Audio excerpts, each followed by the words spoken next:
Seperti itu. Jadi kalau memang pengen bebas tesis, mau lulus dengan nilai A, lancar, nah itu harus disiapkannya mulai sekarang. Baik Sinta 1, Sinta 2 itu rata-rata 6 sampai 8 bulan. 6 bulan itu paling cepat. Kenapa kok seperti itu? Nah, kalau jurnal Sinta, itu terutama karena yang pegang Sinta ini adalah pengajar juga, dosen juga, maka beliau-beliau ini harus membagi waktu gitu ya. Jadi kan revisinya itu nanti akan ada deadline-nya, akan ada jangka waktunya, dan itu sampai terpublikasi rata-rata waktunya 8 bulan. Dan revisinya juga tidak sekali, revisinya itu berkali-kali, bolak-balik, bolak-balik. Jadi perjalanan jurnal itu Bapak Ibu mengumpulkan jurnal dulu. Sebentar sebelum kita masuk ke situ ya. Sudah pernah mendengar bedanya Sinta dan Scopus ya, Bapak Ibu? Atau belum pernah? Belum pernah, Bu. Belum pernah. Belum, Bu. Oke. Belum pernah. Oke. Jadi jalurnya jurnal itu sebenarnya ada banyak, tapi kan tidak perlu mengetahui semuanya. Yang akan paling sering disebut itu adalah jurnal Sinta dan jurnal Scopus, seperti itu. Nah, jurnal Scopus itu yang bagaimana? Sebenarnya seperti ini. Nah, di sini ya, Bapak Ibu masuk ke simagojr.com kayak gini. Lalu di sini karena kita jurusan pedagogi, mungkin bisa dicari yang teacher education. Nah, ini SJR atau Simago JR ini semacam Google-nya jurnal. Jadi kalau Google itu kan bebas bisa nyari jurnal macam-macam. Nah, tapi kalau Simago JR ini khusus untuk mencari jurnal saja. Karena kita pedagogi, coba kita cari yang teacher education. Nah, di sini diperhatikan, Bapak Ibu sudah nampak ya. Nah, yang paling atas ini ada Teaching and Teacher Education, Journal of Teacher Education, Journal for Research in Mathematics Education, European Journal of Teacher Education. Pokoknya yang paling atas, paling besar huruf tebal ini, itu adalah nama jurnal. Jadi ada nama jurnalnya. Gitu ya. Identitasnya kita tuliskan di sini. Ada yang pertama itu namanya nama jurnal. Barangkali nanti tertarik untuk bebas tesis dan menerbitkan di jurnal. Nah, yang kedua ada United Kingdom, United States, dan lain sebagainya. Ini kira-kira nama apa? Nama negara. Oke, terima kasih Bu Yuni. Negara penerbit. Nah, yang paling bawah ada Elsevier, ada SAGE, ada International Council of Teacher of Mathematics, itu namanya penerbit. Jadi jurnal itu identitasnya paling tidak harus jelas 3 ini. Nama jurnalnya apa, diterbitkan di mana, dan penerbitnya siapa. Nah, sedangkan yang namanya Scopus atau Sinta itu apa? Dia ini adalah peranking atau pengindeks.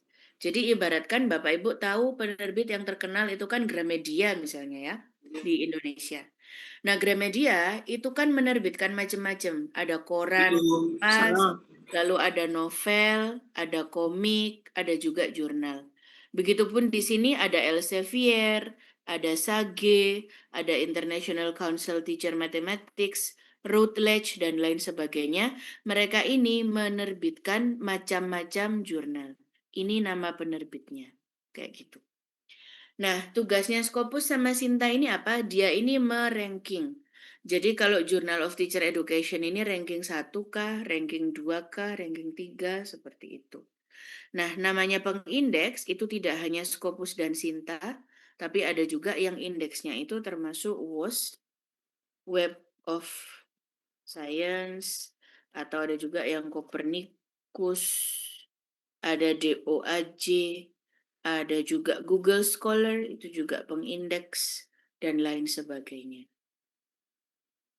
Kalau di Scopus, ini nilainya pakai Q. Nah, kalau Bapak Ibu sering dengar ada Q1, Q2, Q3, dan Q4. Q ini adalah kepanjangan dari kuartil. Jadi Scopus ini menilai atau meranking jurnal berdasarkan kuartilnya. Kalau bagus ya dia masuk Q1. Kalau agak di bawahnya ya Q2, Q3, Q4. Nah, kalau Sinta ini Sinta 1, Sinta 2, Sinta 3, sampai Sinta 6. Jadi bedanya Sinta ini produk Indonesia, kalau Q ini produk internasional. Nah, jadi seperti ini misalnya kita pilih salah satu jurnal ya. Journal of Teacher Education, ini oleh Scopus dinilai berapa? Q1, Q2, Q3, Q4, dan lain sebagainya. Jadi kalau Bapak Ibu mau menerbitkan jurnal, terus mau bilang, saya mau menerbitkan Scopus, nggak bisa. Karena Scopus itu hanya per-ranking atau pengindeks. Jadi jurnal itu yang betul adalah menerbitkan di Journal of Teacher Education, diterbitkannya oleh SAGE, yang mana nilainya dia itu Scopus Q1. Nah, seperti itu. Sampai sini apa bisa diikuti dulu Bapak Ibu? Bisa ya? Bisa, Bu. Oke. Ya, Oh, Bu. oke, sambil saya share di chat saja gambar-gambarnya, nanti silakan di-download ya Bapak Ibu. Nah, sekarang ini saya hapus dulu. Jadi memang kalau mau menerbitkan jurnal itu harus siap-siap dari sekarang, karena nanti kalau sudah semester 2 itu agak terlambat, apalagi semester 3. Nanti akan lebih terlambat lagi. Nah, sekarang kita cari misalnya contohnya ini. Journal of Music Teacher Education gitu ya. Langsung kita klik di sini. Jadi ini jurnal untuk pelajaran kesenian, kerajinan tangan kesenian, untuk pelajaran musik. Nah, di sini dilihat nama jurnalnya Journal of Music Teacher Education, diterbitkan oleh Amerika, United States. Nah, dia nilainya berapa? 0,719. Ini Q1. H-indeksnya 26. Ini cukup tinggi. Bu, itu cara bacanya gimana sih? Saya bingung. Cara bacanya biasa seperti angka biasa. Jadi kalau 26 ya lumayan tinggi. Ada jurnal yang indeksnya rendah cuma 9, cuma 13. Ada juga yang tinggi banget sampai 140, 115. Nah, itu mereka yang ngitung. Kita cuma melihat ininya saja. Bu, cara menentukan dia Q1, Q2, silakan di-scroll ke bawah-bawah lagi, dicari ke bawah. Nah, di sini bisa dilihat. Pertama kali diterbitkan tahun 99, dia ini masih Q4. Q4 ini warnanya merah. Dia adalah ranking terbawah dari jurnal Scopus. Terus dia pernah naik Q3, turun lagi, naik lagi. Jadi yang merah ini Q4, kalau orange Q3, kalau kuning ini Q2, kalau hijau ini Q1. Bisa nampak ya Bapak Ibu di sini? Nah, jadi pastikan kalau mau menerbitkan jurnal, kalau saran saya, carilah Q1, Q2, atau Q3. Jangan sampai yang 4. Kenapa? Karena kalau Scopus itu mengenal ada yang namanya discontinue. It discontinue artinya didepak dari perankingan dan dia itu dianggap jurnal abal-abal, dan kalau Bapak Ibu mengumpulkan ke jurnal itu nggak ada nilainya. Nggak bisa dibuat lulus tesis, nggak bisa dibuat ngurus kepangkatan karena kan ya memang dianggapnya jurnalnya abal-abal. Jadi saran saya memang sebaiknya ngirimkan ke Q1, Q2 atau Q3, jangan sampai Q4 gitu ya. Karena nulis jurnal itu sama capeknya, sama nulisnya, sama revisinya. Jadi daripada sudah susah payah nulis, akhirnya jurnalnya tidak dianggap, nah nanti kan susah juga. Nah di sini Q4 bisa dilihat seperti itu ya. Ada pertanyaan Bapak Ibu mengenai yang Scopus-Scopus ini? Buria, maaf bertanya. Silakan Bu Yuni. Tadi kan Buria sarannya kalau mau menerbitkan jurnal usahakan Q1 sampai Q3 seperti itu, nggih. Nah, Oke, kok kita tahu kalau jurnal kita tuh masuk Q1 atau sampai Q3 itu gimana? oke, baik. Nah di sini Bu, tadi kan ada alat search itu ya di sini. Nah, seperti ini kan ada alat search. Misalnya kita klik jurnal Siele. Ini punyanya Universitas Syah Kuala di Aceh. Bentar ya. Studies in English. Language and... Nah, jadi seperti tadi harus dilihat. Nah, ini sudah jelas kan? Judul jurnalnya namanya Studies in English Language and Education. Diterbitkan di negara Indonesia. Diterbitkan oleh kampus Syah Kuala University. Ini langsung kita klik seperti ini. Jadi memang kalau untuk mengetahui itu langsung masukkan ke Simago kayak gini. Karena dia ini yang punya info ratingnya. Untuk mengetahui kita scroll ke bawah, dilihat aja. Nah ini sudah ada tulisannya. Berarti dia ini Q1. Seperti itu.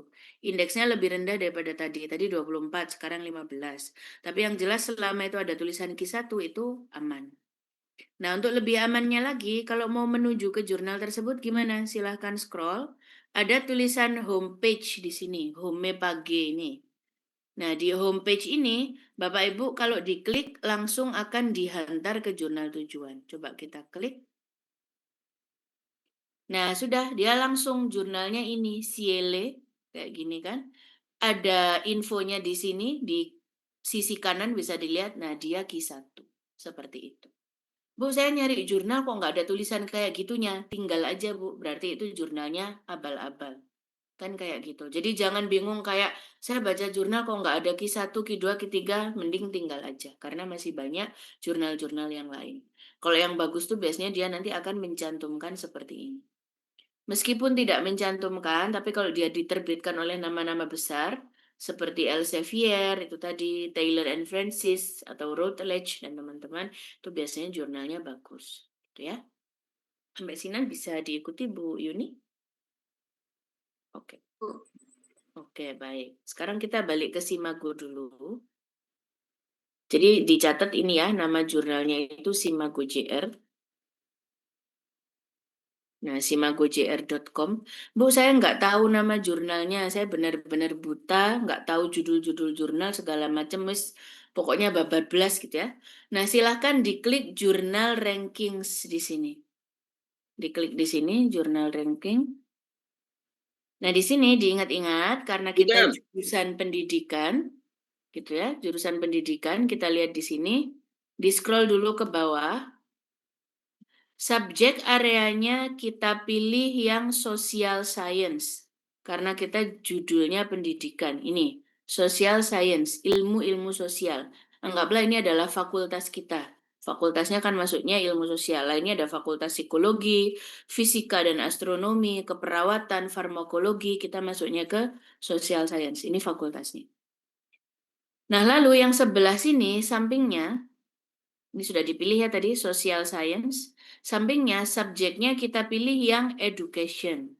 Nah, di sini.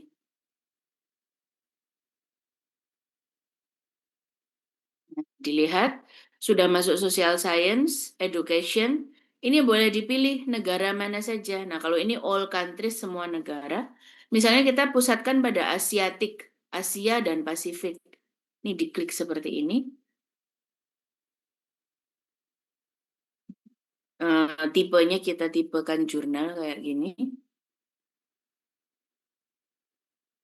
Nah, ini sudah keluar, Bu, dan langsung lengkap dengan keterangannya.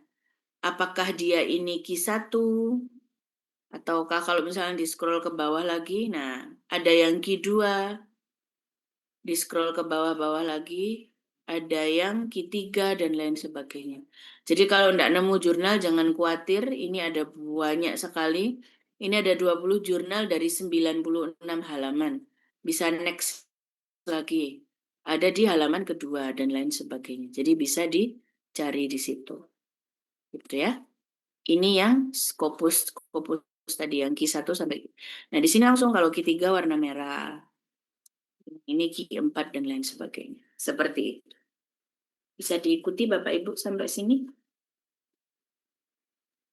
Bisa, Bu. Oke. Nah, ini tadi yang Scopus ya. Nah, kalau mau cari jurnal yang dari Sinta gimana? Nah, langsung ke sini. Sudah pernah buka portal Sinta sebelumnya? Belum. Belum. Oke. Sudah pernah, Bu. Ada yang sudah buka pernah ya? tapi nggak bisa ngakses. Oh, Iya, kalau nggak nggak bisa bisa ngakses kebuka. mungkin ini masalah jaringan atau internet, Pak. Karena sebenarnya Sinta ini tidak butuh akun, tidak butuh login. Jadi siapapun bisa masuk. Pernah Jadi nyoba. alamatnya sinta.kemdikbud.go.id gitu ya. Jurnal. Nah, ini misalnya kita mau cari jurnal apa, difilter dulu di sini. Misalnya education karena pendidikan ya. Kita filter. Saya hanya mau cari Sinta 1 dan Sinta 2 saja. Di sini diklik, lalu jurusannya education, kita filter. Sudah akan keluar semua di sini jurnalnya. Ada jurnal konstitusi, jurnal ilmiah ilmu terapan, psikohumaniora, education and learning. Nah, coba kita klik salah satu seperti ini. Nah, di sini kelihatan kalau Sinta 1 dia hijau, kalau Sinta 2 dia kuning, dan lain sebagainya. Itu. Kalau saya mau download dari situ gimana, Bu? Langsung saja website ini diklik, nanti Bapak Ibu akan langsung dihantar ke jurnal yang bersangkutan, seperti ini. Nah, dia sudah terindeks Scopus. Kalau tadi Bu Yuni tanya, saya taunya gimana ya Bu kalau terindeks Scopus dan lain sebagainya. Dia sudah terindeks, tapi sepertinya masih Q3 atau berapa. Gitu ya. Oke. Dia masih di Scopus, tapi masih belum tahu Q berapa. Seperti itu ya. Silakan. Oke, baik. Nah, ini akan saya jelaskan Bu Swatun, terima kasih. Nah, kayak gini. Tadi sudah jelas ya tentang Scopus, tentang Sinta, sudah tahu bedanya? Ya, oke. Oke, nah di sini kok tadi kan ada yang bertanya-tanya, kenapa ya Bu kok keluarnya abstrak saja? Atau kenapa kok sampai lama banget, sampai 8 bulan, atau bahkan sampai 15 bulan, 1,5 tahun. Rekor saya Scopus terlama itu 4 tahun. Benar-benar mulai ngumpulkan artikel tahun 2021, baru terbit Januari 2025 kemarin. Benar-benar kayak orang kuliah S1. Paling cepat itu 8 bulan, gitu ya. Rata-rata 1,5 tahun saya menyelesaikan satu jurnal Scopus itu. Nah, ini misalnya kita di sini dituliskan English Language Teaching in Asia Pacific Countries, misalnya seperti itu. Ini contoh aja Bapak Ibu. Jadi ada yang namanya Journal Finder, tapi ini nanti saja saya hanya ingin menunjukkan kenapa kok di download tuh jurnal cuma abstrak saja. Nah, jadi seperti ini Bapak Ibu.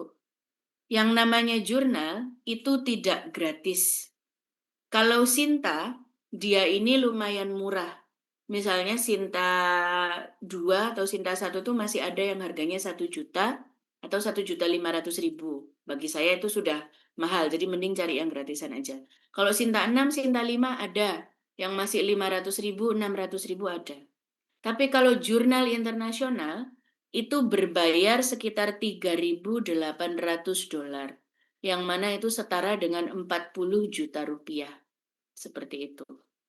Nah, Bu, gimana saya berarti nggak bisa dong nerbitkan di jurnal internasional? Bisa, Bapak Ibu, sangat bisa sekali. Caranya adalah carilah jurnal yang ada seperti ini, bisa diperhatikan. Kalau Bapak Ibu mau bayar sejumlah $3.000 ini tadi, 40 juta ini tadi, maka artikel Bapak Ibu itu namanya open access. Siapapun yang membaca nanti bisa mendownload. Jadi munculnya nggak abstrak saja, seperti itu. Tapi ada juga jurnal yang subscription. Jadi jurnal Asian Journal of Psychiatry. Jurnal ini kalau mau bayar boleh, mau tidak bayar juga boleh. No publishing charge. Akibatnya apa? Kalau penulis tidak mau membayar, yang baca itu yang disuruh bayar. Seperti itu. Makanya kenapa kok ada beberapa jurnal dibuka itu kok abstrak aja, nggak bisa di-download. Nah, itu karena penulisnya kayak saya ini, nggak bisa bayar 40 juta. Akibatnya yang mau baca yang suruh bayar. Makanya kan Bapak Ibu misalnya disuruh bayar tapi nggak sampai 40 juta, biasanya $15, $40 gitu kan. Nah, itu kan untuk mengcover penulis-penulis yang tidak berbayar ini. Bu, apakah itu ngefek dengan proses jurnalnya? Kalau jurnal luar negeri saya katakan tidak. Jadi mau bayar, mau gratis, kalau waktunya revisi ya revisi. Jadi bukan berarti kalau Bapak Ibu bayar jurnalnya langsung terbit tanpa revisi sama sekali, tidak seperti itu. Karena kalau jurnal luar negeri itu pembayaran akan ditanyakan di akhir. Jadi misalnya saya mengumpulkan jurnal ke Asian Journal of Psychiatry ini, lalu sudah dinyatakan diterima dan lain sebagainya, mereka akan tanya, jurnalnya akan terbit besok, kamu mau bayar atau tidak? Saya bilang enggak, saya nggak punya uang untuk bayar, ya sudah, tetap terbit, cuma orang lain nggak bisa download, itu namanya proses embargo. Selama 2 tahun, jurnal saya tidak akan bisa didownload oleh orang yang tidak membayar. Makanya kalau Bapak Ibu kuliahnya di luar atau di kampus-kampus yang biaya perpustakaan atau SPP-nya mahal, itu biasanya bisa mendownload secara bebas. Karena itu sebenarnya adalah tugas universitas untuk berlangganan jurnal-jurnal kayak gini, sehingga mahasiswanya semua bisa download. Karena untuk berlangganan Scopus ini nggak murah Bapak Ibu, 1 tahun bisa sekitar 2 miliar rupiah kalau dirupiahkan. Gitu. Makanya kalau di luar tuh benar-benar perpustakaan itu adalah simbol sebuah universitas, gedungnya tinggi, bahkan sampai 14-20 lantai, semuanya di situ, ngerjakan tugas di situ, sampai tidur segala macam di situ, benar-benar dia adalah pusat kegiatan. Dan memang kita bisa mendownload apapun. Bahkan kalau pengalaman saya kuliah nggak punya buku, di perpustakaan itu bukunya nggak lengkap, tinggal bilang aja ke petugasnya, tolong belikan saya buku ini, mereka akan membelikan. Gitu. Mereka malah senang kayak, oh berarti kampus kita harus dilengkapi bukunya. Nah ini bisa dilihat ya, seperti jurnal Brain and Language, kalau mau bayar 3.170, 30 jutaan memang. Tapi no publishing charge atau tidak membayar. Hati-hati Bapak Ibu, jangan sampai nemu jurnal atau mempublish ke tempat-tempat yang semuanya wajib membayar. Nah contohnya ini, Data in Brief, wajib bayar 1.010, sekitar 10 atau 11 juta. Kalau nggak membayar, tidak boleh. Karena tidak ada pilihan no subscription, seperti yang atas-atas ini. Bapak Ibu bisa bandingkan dengan atasnya, saya scroll lagi ke atas. Nah, di sini kalau mau bayar 4.100, sekitar 42 juta, atau gratis juga boleh. Tapi kalau yang di sini, di bawah, tidak ada kata-kata no publishing charge. Jadi mau tidak mau memang wajib membayar. Di sini coba saya kecilkan ya, supaya Bapak Ibu bisa melihat perbedaannya. Kalau di sini jadi kelihatan. Nah, bisa dibandingkan. Yang atas boleh bayar, boleh tidak. Yang bawah wajib bayar. Karena dia tidak ada yang abu-abu, no publishing charge. Jadi hati-hati kalau cari jurnal, pastikan dia semuanya menyediakan yang subscription ini. Ada tulisan subscribe. Jadi saya cuma mau ngumpulkan aja sama dipublish, tapi nggak usah. Tapi saya nggak bisa bayar. Jadi yang mau baca itu yang suruh bayar. Kalau yang mau baca nggak bayar gimana Bu? Ya nggak bisa download. Akhirnya cuma kelihatan abstraknya saja seperti itu.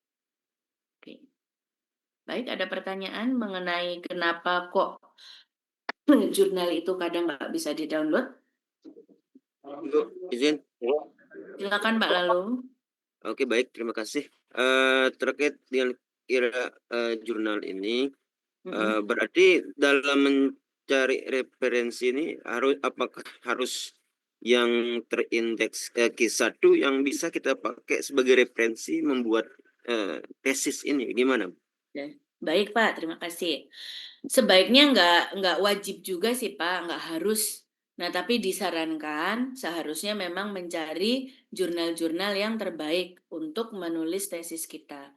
Karena kan kalau misalnya jurnalnya itu abal-abal gitu ya, bayar 500.000 udah terbit, itu kan pasti isi ilmunya itu juga tidak setinggi yang dia terindeks Q1 ataupun Sinta 1. Jadi disarankan mencari yang dari situ. Tapi kalau memang nggak nemu ya tidak wajib juga, seperti itu Pak. Oke. Jadi untuk referensi kita Boleh. ini, ya Bu. Boleh Jadi Pak. referensinya. Enggak harus Q1, Q2 enggak harus. Tapi kalau bisa sebaiknya iya, tapi enggak diharuskan atau diwajibkan. Gitu ya, Pak. Apakah ini bisa kita lihat dari banyak yang grade, jadi bisa kita lihat kan ada di jurnal itu, oh ini yang jumlah yang mengambil referensi dari situ kan ada, kadang ada yang ribuan, ada masih 1, 2, 3, mungkin bisa dilihat dari situ. Ya, Betul. berarti yang Nah, itu banyak namanya yang mengambil referensi itu berarti bisa dikatakan tingkat akurasinya baik begitu.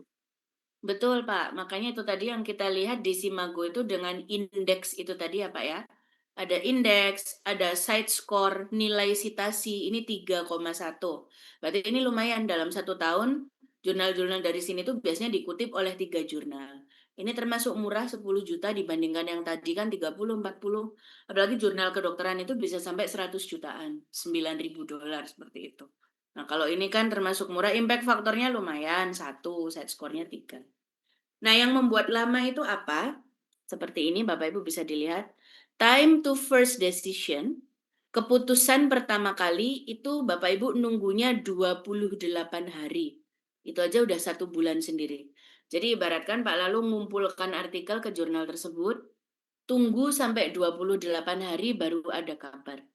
Nah, itu kabarnya bisa lanjut untuk direvisi atau bisa ditolak.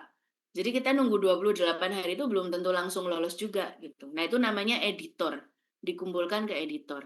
Jadi misalnya kalau skripsi ya, kalau tesis kita ini kan misalnya pembimbingnya saya gitu ya. Lalu saya punya asisten. Nah, Pak Lalu dan Bapak Ibu semua itu ngumpulkan ke asisten saya dulu. Asisten saya akan menyeleksi ini layak untuk dikoreksi sama Buria atau enggak. Kalau nggak layak, Pak, dikembalikan dulu, tolong dibetulkan dulu, atau mending cari pembimbing lain. Nah, bisa seperti itu. Nah, kalau dinyatakan layak, baru diteruskan ke saya untuk saya koreksi. Nah, jadi modelnya seperti itu. Jadi Bapak Ibu mengumpulkan artikel pertama, akan diterima editor, tunggu 28 hari, keputusannya 2, bisa lanjut atau ditolak. Nah, kalau lanjut, Bapak Ibu itu akan diminta untuk merevisi. Jadi nggak mungkin lanjut langsung dinyatakan terbit. Nah, itu biasanya kalau jurnal yang Sinta 5, Sinta 6 bisa. Atau ada yang namanya jurnal predator, itu bisa. Jurnal predator tuh hati-hati, biasanya Bapak Ibu diminta untuk membayar di depan, dijanjikan terbit, tapi tidak akan pernah terbit. Biasanya kayak gitu. Jadi kalau menerbitkan jurnal diminta bayar dulu, saran saya hindari aja. Karena jurnal yang bagus-bagus, yang Q1, Q2 ini tidak akan pernah meminta uang di depan. Semua proses revisi sudah selesai, sudah siap, sudah rapi, baru kita disuruh bayar. Modelnya kayak orang tes SIM itu ya. Jadi ditunggu sampai berhasil dulu, tesnya segala macam, baru nanti kita bayar. Nah, kalau bayarnya di depan kan berarti SIM-nya nembak, sama kayak gini. Kalau bayarnya di depan, berarti jurnalnya abal-abal. Ya. Nah, setelah 28 hari nunggu, kita kumpulkan. Sampai lolos itu sekitar 74 hari. Jadi 74 hari itu kalau dibagi bulan ya sekitar 3 atau 4 bulan. 74 hari itu ngapain aja, Bu ya? Nah, itu bolak-balik. Jadi misalnya setelah dikoreksi oleh reviewernya, namanya reviewer ya. Jadi ada yang namanya editor, ada yang namanya reviewer. Saya tuliskan di sini supaya tahu bedanya. Jadi editor ini adalah gerbang pertama, lalu dia lanjut ke reviewer sebagai pengoreksi. Misalnya sudah diteruskan ke reviewer, reviewer pikir kayaknya ini nggak bisa langsung terbit, mohon direvisi dulu. Nah, itu dikembalikan lagi ke penulis. Penulis namanya author. Habis itu penulis merevisi, dikembalikan lagi ke reviewer. Kayaknya ini masih kurang deh, harus direvisi lagi, balikin lagi. Nah, itu prosesnya bolak-balik sampai layak terbit, bisa 3 kali, bisa 4 kali, bisa 5 kali. Nah, itu kan wajar kalau waktunya sampai 74 hari ini. Nah, kalau sudah 3 bulan merevisinya bolak-balik sampai dinyatakan lolos, baru itulah yang dinamakan dengan publish. Seperti itu. Nah, sebelum publish itu ada yang namanya letter of acceptance yang sering disebut orang-orang dengan LOA itu. LOA ini misalnya kayak jurnal Bapak sudah kami terima, terbitnya tapi masih nanti bulan November. Butuh surat keterangan dulu enggak? Misalnya mau dipakai buat syarat kelulusan tesis atau syarat wisuda. Kan wisudanya Agustus nih, tapi jurnalnya baru terbit November. Mau saya kasih suratnya dulu atau enggak? Nah, kayak gitu juga bisa. Namanya letter of acceptance. Ya. Nah, yang lama itu di proses revisinya ini Bapak Ibu. Kalau misalnya kita merevisinya cepat, jadi sebenarnya ini persis sekali dengan orang bimbingan. Terutama kalau S1. Kalau S2 ini memang dipaksa lulus dalam 3 semester ya. Kalau S1 dulu, kalau misalnya habis dikembalikan sama dosen, terus kita nggak segera merevisi, dilihat-lihat dulu, merenung dulu, baru dibalikin 3 minggu kemudian. Nah, itu proses revisi akan semakin lama gitu. Nah, jadi itulah yang membuat kenapa sih kok jurnal itu lama banget. Karena Bapak Ibu itu oleh jurnal yang bersangkutan diberi waktu revisi itu 3 bulan. Itu cukup lama. Jadi bayangkan misalnya kita ngumpulkan jurnal bulan Januari, bulan Februari dapat kabar, mohon direvisi untuk bisa lanjut. Karena dikasih waktu 3 bulan, akhirnya baru kita kirim balik bulan Mei. Sedangkan si reviewer ini dikasih waktu mengoreksi itu maksimal 1 bulan saja. Jadi yang lama itu adalah yang penulis. Saya juga reviewer di beberapa jurnal Elsevier ataupun Sage ini, saya pernah diberi waktu mereview hanya 10 hari saja. Jadi kalau reviewer itu waktunya lebih pendek. Jadi 10 hari dan rata-rata waktunya 1 bulan. Tapi kalau sebagai penulis, Bapak Ibu diberi waktu 3 bulan untuk merevisi. Tapi kalau misalnya dalam 2 minggu sudah selesai, nggak harus 3 bulan ya, 2 minggu udah selesai merevisi, langsung dikembalikan lagi ke reviewer, nah itu jadinya nanti akan lebih cepat terbitnya. Jadi tergantung pingpongannya itu, berapa harinya itu. Seperti itu ya Bapak Ibu. Monggo, ada pertanyaan sampai sini? Jadi kenapa ini saya ingatkan dari awal mumpung masih semester 1 dan belum sempro, kalau misalnya berniat mengumpulkan ke jurnal bereputasi, apalagi Pak Kaprodi sudah membatasi ya, jurnalnya harus Sinta 1, Sinta 2, kalau Scopus udah jelas lama. Nah, untuk menjadi lulusan yang bebas tesis atau nilai tesisnya A, karena sudah terbit di jurnal Sinta 1 atau Sinta 2. Nah, itu harus siap-siapnya mulai sekarang, karena waktunya memang sepanjang itu. Nah, kita coba lihat yang lain. Nah, seperti ini malah lama banget, padahal bayarnya mahal, seperti yang saya bilang tadi. Bayarnya 40 juta, ini Bu pasti cepat. Oh, enggak juga, ini 375 hari, hampir 1 tahun proses revisinya. Gitu. Tapi disitasi oleh banyak orang, kalau tadi 3, ini 7. Ini nilai sitasi dalam 1 tahun. Jadi jurnal-jurnal yang di sini disitasi oleh 7 orang. Sekali ngumpulkan ke editor dulu, kita nunggunya 36 hari, 1 bulan. Lalu setelah itu proses revisi, bolak-balik segala macamnya 375 hari, hampir 1 tahun. Jadi 40 juta itu tidak menjamin akan cepat terbit dan lain sebagainya, ini nggak ngefek. Ya. Beda kalau sama yang di sini mungkin bisa. Acceptance rate perlu dilihat. Yang paling belakang itu adalah rating keterimanya. Nah, kalau di sini kemungkinan keterima cukup tinggi, 58%, Bapak Ibu. Nah, kalau yang di sini, ini 11%, rendah sekali. Tapi ini cepat, nunggunya 3 hari. Pertama kita ngumpulkan artikel, 3 hari langsung dikabari, diterima atau ditolak. Kalau diterima, prosesnya ini juga lumayan cepat, 170 hari. 170 dibagi 30 ya anggaplah itu sekitar 6 bulan kan berarti ya. Nggak selama tadi kayak 1 tahun. Tapi kemungkinan untuk diterima kecil sekali, hanya 11%. Kayak gitu. Jadi ini data-datanya bisa dilihat kalau Bapak Ibu melihatnya di Journal Finder. Ini namanya, bisa dilihat di atas ini. Nah, Journal Finder elsevier.com. Bapak Ibu harus punya abstrak, abstraknya dimasukkan ke Journal Finder. Nah, nanti baru akan muncul jurnal apa yang saya bisa publish di situ kan, menemukan jurnal Finder itu mau ditujukan diterbitkan di mana. Sampai sini ada pertanyaan, silakan. Baik Bu, terima kasih. Ini sekiranya kita berangan-angan atau berniat. Jadi proses awal yang kita lakukan, kita masuk di Sinta itu Bu ya, Sinta 1.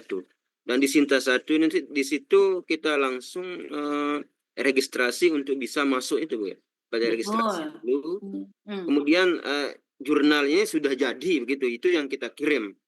Iya, betul Pak. Atau masih artinya masih draft tapi yang sudah jadi begitu. Setelah kita melakukan proses-proses dari awal sampai akhir. Itu yang tahapan-tahapannya yang mungkin boleh kita lebih jelas gitu. Oke, betul. Oke, terima kasih Pak Lalu.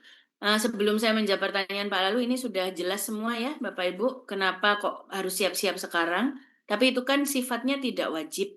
Tapi kok kalau dulu itu agak ringan Bapak Ibu, tapi mungkin karena ini sedang akreditasi atau memang kampus unggulan dan lain sebagainya. Sebenarnya saya juga merasa kasihan juga, masa wajib menerbitkan di jurnal, kalau nggak menerbitkan nilainya nggak bisa A gitu. Tapi ya itu kan memang kebijakannya dari yang punya wewenang, jadi saya hanya bisa membantu Bapak Ibu sebisa mungkin ya, supaya nanti ada yang bisa terbit di jurnal. Tapi kalaupun Ya, tidak, mudah-mudahan.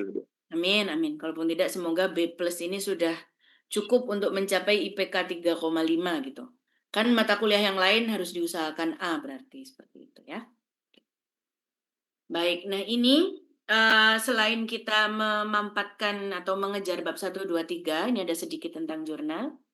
Jadi kita bahas dulu sebenarnya abstrak itu apa, lalu cara menulis paragraf ini bagaimana, pendahuluan, dan lain sebagainya. Oke. Nah ini yang ditanyakan Pak Lalu tadi. Jurnal itu atau artikel naskah yang akan kita kirim itu banyaknya maksimal 9.000 kata. 9.000 sampai 10.000 kata. Yang mana itu sangat pendek sekali, hanya sekitar 10 sampai 11 halaman. Jadi tidak setebal tesis Bapak Ibu. Kenapa seperti itu? Karena seringkali kita menuliskannya itu terlalu banyak, akhirnya nanti di seperti itu. Gitu ya. Jadi jurnal itu maksimal 9.000 kata. Minimal berapa? Ada yang 4.000, ada yang 6.000. Yang menentukan ini siapa Bu ya? Jurnal yang akan kita tuju. Jadi setiap jurnal peraturannya beda-beda. Sama seperti kayak kita nulis tesis di Muhammadiyah aturannya 30 halaman. Beda lagi kalau di kampus lain, ada yang 50 halaman. Beda lagi di kampus mana, nah ini tergantung jurnal yang kita tuju. Amannya saya harus nulis berapa Bu? Saran saya sekitar 7.000 sampai 8.000 kata. Itu total. Dari awal pendahuluan sampai kesimpulan. Berarti kan cukup tipis sekali, sekitar 10 halaman. Nah, biar nggak berat nulisnya, Bapak Ibu dibagi seperti ini. Abstrak 200 sampai 250 kata. Seperti itu. Lalu pendahuluan 500 sampai 1.000 kata. Ini kan nggak berat, sekitar 2 halaman saja. Kajian pustaka 1.000 sampai 2.000 kata. Kenapa ini saya jadikan satu? Terkadang ada jurnal yang tidak meminta kajian pustaka. Jadi pendahuluan dan kajian pustaka digabung jadi satu. Terus saya harus gimana Bu kalau ada jurnal seperti itu? Saran saya Bapak Ibu tetap memisahkan pendahuluan sendiri, kajian pustaka sendiri. Ketika jurnal yang akan kita tuju itu ternyata kok minta gabungan, kita tinggal gabung aja, lebih gampang. Daripada kita sudah pede bikin pendahuluan digabung dengan kajian pustaka, bikinnya sedikit lagi cuma 1.000 kata gitu kan. Ternyata jurnal yang akan kita tuju minta subbab kajian pustaka sendiri. Nah, ini kan kita harus nulis lagi. Nah, jadi sebaiknya tetap dipisah saja. Jadi abstrak 200 sampai 250 kata, pendahuluan dan kajian pustaka 1.000 sampai 2.000. Metodologi paling sedikit 500 kata boleh, 1.000 kata boleh. Ciri khasnya jurnal, menulis metodologi itu tidak ada teori sama sekali.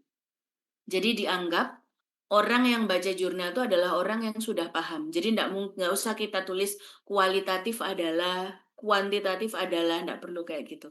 Langsung aja kita tulis penelitian ini bersifat kualitatif dengan wawancara dilakukan terhadap 8 orang melalui wawancara semi terstruktur. Hasil analisis menunjukkan bahwa udah gitu aja, biasanya cuma 1 paragraf saja. Seperti itu. Nah ini jadi kalau 9.000 kata, Bapak Ibu pecah-pecah seperti ini, jadi tidak terasa ya, kita nulisnya 2 halaman, 1 halaman. Nah di sini sudah saya lengkapi dengan tujuan, kalau misalnya suruh membahasa Inggris kan ada tenses-tensesnya, ada simple, present, segala macam, nanti ini bisa dipelajari. Nah yang ini, hasil 500 sampai 1.500 kata, kita menganalisis hasil, lalu pembahasan 1.000 sampai 1.500 kata, dan ditutup dengan kesimpulan. Kesimpulan biasanya pendek, 1 paragraf aja sekitar 300 kata. Judul, jangan lebih dari 15 kata. Jadi judul jurnal dan judul tesis itu beda, Bapak Ibu. Misalnya judul tesisnya panjang, peningkatan kemampuan membaca anak SD di mana-mana dan lain sebagainya.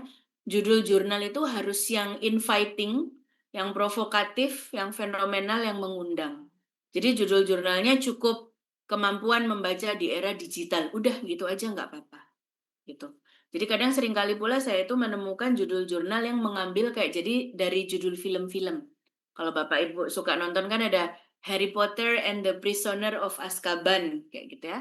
Nah ini kemarin saya nemu ada jurnal biologi itu judulnya corn, jagung dan apa, dan jadi dia dibikin menarik gitu kayak judul film. Jadinya The Homecoming itu kan filmnya Spider-Man ya. Nah padahal dia ini kan menceritakan tentang pelajar-pelajar yang balik dari luar negeri. Dia kasih judul The Homecoming of Postgraduate Doctors misalnya kayak gitu. Jadi judulnya ini kata kuncinya draws readers interest, menarik perhatian pembaca. Jangan panjang-panjang 8 sampai 15 kata saja. Beda dengan tesis Bapak Ibu. Kalau tesis kan implementasi, pembelajaran, apa, di mana dan lain sebagainya. Itu pun nanti antara pembimbing dan penguji itu akan beda pandangan. Sama pembimbingnya disuruh, udahlah singkat aja yang penting variabelnya. Ternyata waktu sempro disuruh, ini kok nggak ada lokasinya nih penelitiannya di mana, dituliskan di judul kayak gitu tuh biasa Bapak Ibu nggak apa-apa. Jadi memang orang preferensinya beda-beda, tapi yang jelas saya ingin Bapak Ibu tahu bahwa semua itu boleh asal ada dasarnya. Sama dengan metodologi, Mbak boleh kuanti ini, kuali itu sebenarnya boleh. Cuma bisa menjelaskan kita ini ikut bukunya siapa, udah. Oke, monggo silahkan diamati dulu. Minimal 6.000, maksimal 9.000 atau 10.000. Ada yang bilang 10.000 termasuk daftar pustaka. Tapi kalau saya amannya nulisnya sekitar 8.000-an kata ya, 7.000 sampai 8.000. Terlalu sedikit juga jangan. Nanti ditolak. Tuh. Oke, silakan. Ada pertanyaan sampai sini? Baik Bu, terima kasih. Ini Silakan. kira-kira dari pengalaman Ibu, dalam mana yang sulit, jurnal apa tesis ini Bu? Oke. Kalau dulu itu saya akan dengan sangat pede menyarankan mending selesaikan tesisnya dulu, Pak, seperti itu. Cuma kan saya kasihan ya, karena Bapak Ibu ini nanti kalau tidak punya jurnal jadinya nggak bisa dapat A. Itulah Pak yang membuat saya bimbang sebenarnya. Jadi dua-duanya ada positif negatifnya, Pak Lalu dan Bapak Ibu yang lain. Yang jelas kalau mau jurnal harus disiapkannya mulai sekarang dan itu boleh sekali bahkan wajib didiskusikan dengan pembimbing. Gitu. Karena nanti nulis jurnalnya ini 3 nama Bapak Ibu paling depan, lalu pembimbing 1, lalu pembimbing 2, ditulisnya bertiga. Nah, itu kan tugas beliau untuk mungkin merevisi metodenya dan lain sebagainya. Dan itu harus kejar-kejaran, jadinya seperti itu. Kalau Scopus itu sudah, kalau saya sebenarnya takutnya tidak terkejar ya, karena waktunya panjang itu tadi. Saran saya Sinta. Sinta itu pun biasanya kalau pengalaman kakak kelas, Bapak Ibu yang sudah semester 2 atau 3, itu harus ada ordalnya Pak, kenalan. Teman dosen atau teman guru yang pegang jurnal Sinta. Jadi kita yang kayak, ini saya butuh nih buat lulus tesis, tolonglah. Nah, jadi kalau di Indonesia masih bisa seperti itu. Begitu Pak Lalu. Nah, itu nanti uangnya apakah akan kembali? Uang akan kembali jika salah satu nama dosen dijadikan corresponding author. Nah, jadi dalam menulis jurnal itu kan penulis tadi namanya author ya. Nah, itu ada yang namanya first author. Lalu ada second author dan lain sebagainya lah bahasa Inggrisnya kan first, second, third, maksimal 5 atau 6 orang, jangan banyak-banyak. Ada yang namanya corresponding author. Namanya corresponding berarti dialah yang berkorespondensi. Corresponding ini letaknya boleh dimanapun, boleh paling depan, boleh tengah, boleh belakang, terserah. Jadi kalau misalnya Bapak Ibu mau jadi first author, penulis pertama sekaligus corresponding, boleh. Tapi kalau misalnya first author-nya Bu Uswatun gitu, correspondingnya diserahkan ke Pak Budiono, nanti Pak Budi ini bisa meminta dana pengembalian ke kampus. Misalnya jurnal Sinta bayarnya 2 juta gitu ya. Nah, di awal kita patungan dulu bayar 2 juta atau Pak Budi yang bayar gitu ya. Kalau Pak Budi kayaknya oke lah. Nah, nanti karena Pak Budi sebagai corresponding author, maka beliau yang akan meminta dana reimburse namanya, pengembalian dana ke kampus. Jadi uang 2 juta yang kita bayarkan ke Sinta nanti akan diganti oleh UMM.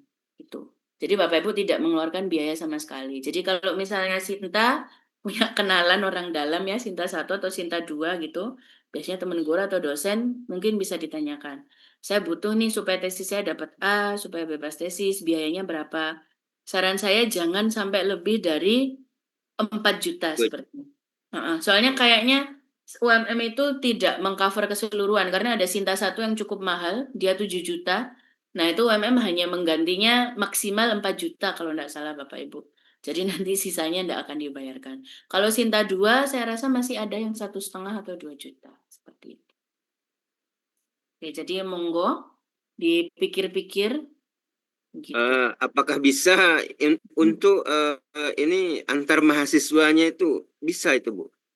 Misalnya saya dengan Pak Salam artinya ini Oh gitu, untuk oke. Bisa, bekerja sama. betul. Bisa, tapi tidak boleh untuk Saya ujian kenalnya tesis, Sinta Pak. Jadi penelitian lain. Karena kan tesisnya sendiri-sendiri. Nanti masa Pak Salam Oh, dapat ijazah, Pak Lalu dapat ijazah, judul tesisnya satu, nah itu kan nggak mungkin. ah, Ya, jadi kalau antara mahasiswa boleh, cuma bukan dijadikan syarat kelulusan ini, jadi penelitian lain gitu. ah. Oh, berarti bisa kita pakai kerjasama misalnya kan di yang kan kita dengan guru menjadi Mm-mm. tim ya. Dengan guru saya sendiri di madrasah Mm-mm. Mm-mm. ingin membuat sebuah ini. Kalau model seperti itu kan paling nama kita aja yang muncul di situ, Bu. Misalnya Betul. misalnya orang dalamnya sendiri Bu Ria. Nah, ini saya Mm. menarik sekali untuk lebih saya tahu ini seperti ini. Oh Nah, gitu. Boleh begitu. Pak, jadi kalau sebenarnya penelitian ini murni untuk mengumpulkan ke jurnal, murni untuk publikasi, boleh dengan siapapun. Syaratnya satu, tidak boleh dengan partisipan penelitian. Jadi misalnya Pak Lalu mau wawancara Pak Salam, akhirnya Pak Salam jadi penulis juga, nah itu baru nggak boleh gitu kan. Jadi boleh nulis dengan siapapun, asalkan tidak dengan subjek penelitian atau dengan orang yang kita kasih kuesioner, pokoknya jangan dengan responden kita itu boleh. Begitu. Cuma kalau untuk syarat kelulusan S2 pedagogi ini tidak boleh satu jurnal untuk 2 atau 3 mahasiswa. Karena ini kan memang untuk syarat kelulusan.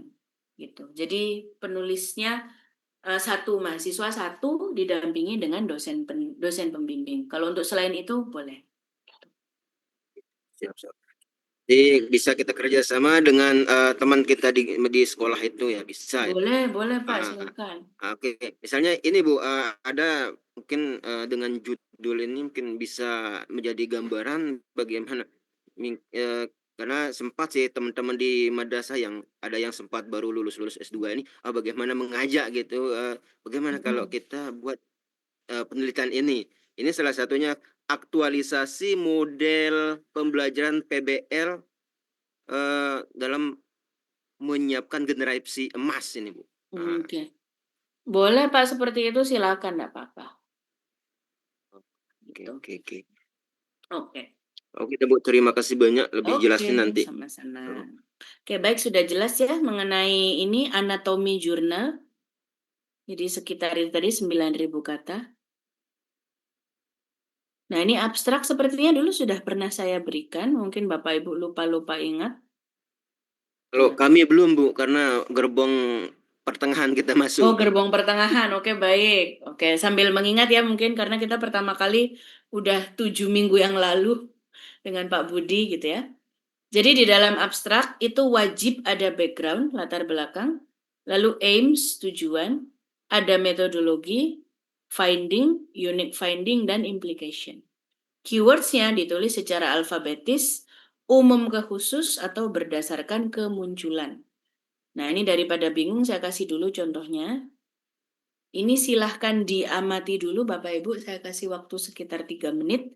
Lalu kalau ada yang bisa menerangkan pada saya, itu apa sih maksudnya ada hitam, merah, biru, dan lain sebagainya. Ya, sebentar saya sambil ngecek ada tamu dulu. Silahkan diamati dan dibaca.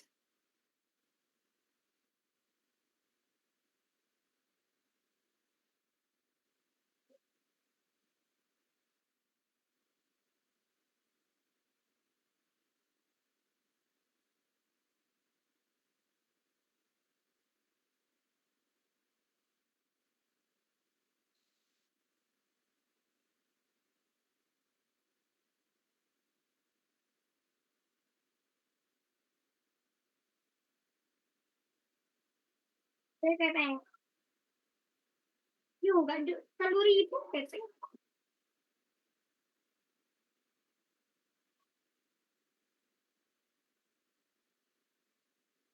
Kira kali ini masih masuk jadi perdebatan karena warga tertentu tidak dapat bersekolah formal setelah sekarang untuk mendukung keberadaan mereka menyediakan kursus yang kerja penelitian bertujuan untuk menggambarkan kembangan baru sekolah di Malang sesuai dalam mendorong pendidikan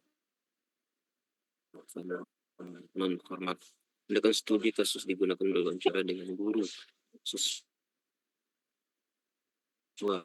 data dianalisis pada sekolah. Hasil penelitian menunjukkan bahwa guru mampu menyesuaikan materi pembelajaran sesuai dengan diri untuk mendukung siswa. Di sisi lain, siswa kesulitan belajar ya, menggunakan pendidikan dan bahkan kerja terhadap harus guru dan siswa berupaya agar sekolah. Oke, Baik, sudah diamati. Kira-kira apakah ada yang bisa membantu menjelaskan kenapa kok hitam, merah, biru, dan lain sebagainya? Warna Saya, Bu. hitam, background. Silakan Bu Yuni atau siapa nih? Pak Salam, Bu Yuni? Oh, Mana Pak dulu? Salam aja, Pak Salam. Oh Saya ya udah, Pak berpasangan. Salam. Mangga Pak Salam. Jadi kalau pendapat saya, Bu, yang warna hitam itu adalah permasalahan, Mm-mm. yang merah ini tujuannya ya. Oke. Terus yang biru itu teknik pengumpulan datanya atau teknik penelitiannya gitu.